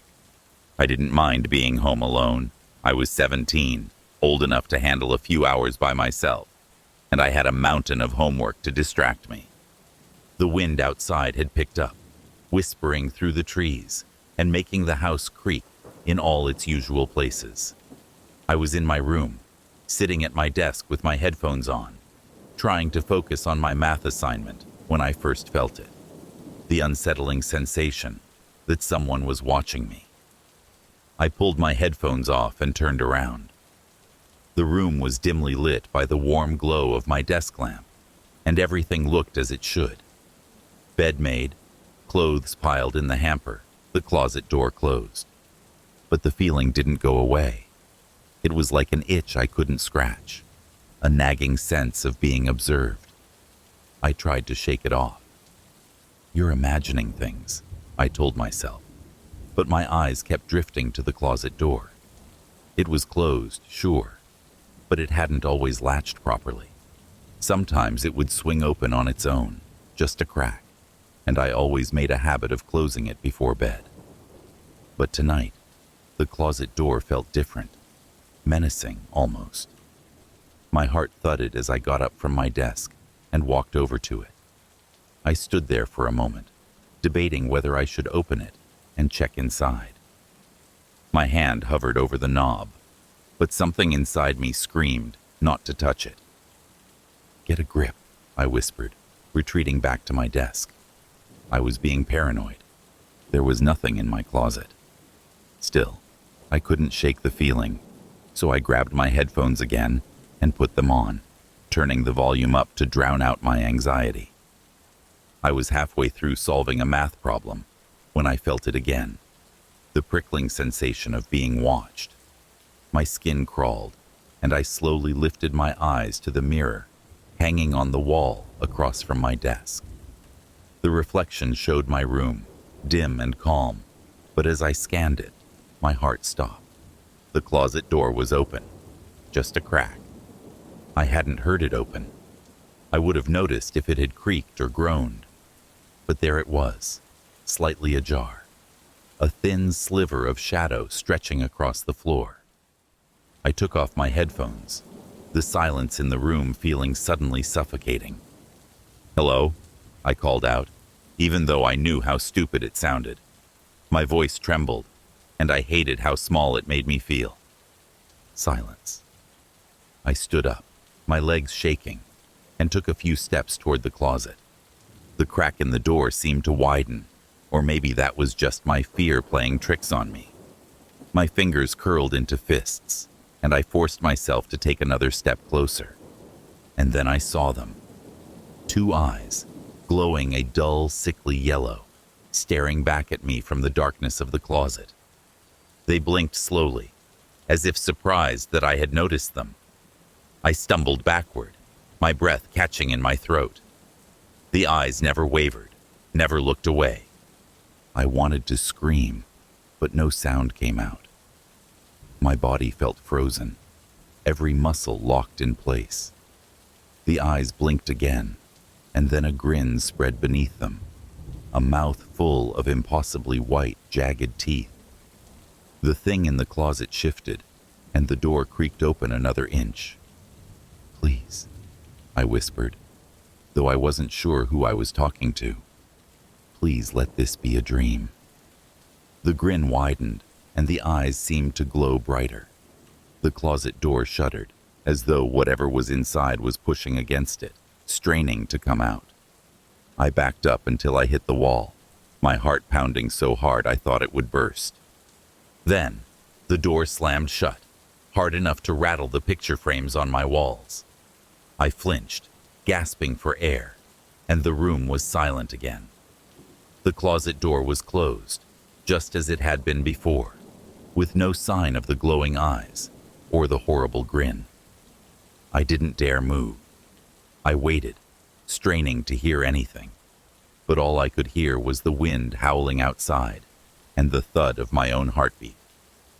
Slowly, I inched toward my desk and grabbed my phone, my fingers fumbling over the screen as I dialed my mom's number. "Pick up," I whispered, tears prickling at the corners of my eyes. "Please, pick up." The call went to voicemail. I dropped the phone and slid down the wall, wrapping my arms around myself. I couldn't take my eyes off the closet, terrified that the door would open again, that the eyes would come back. But the door stayed shut, and the house stayed silent. I sat there for what felt like hours, too afraid to move, too afraid to even blink.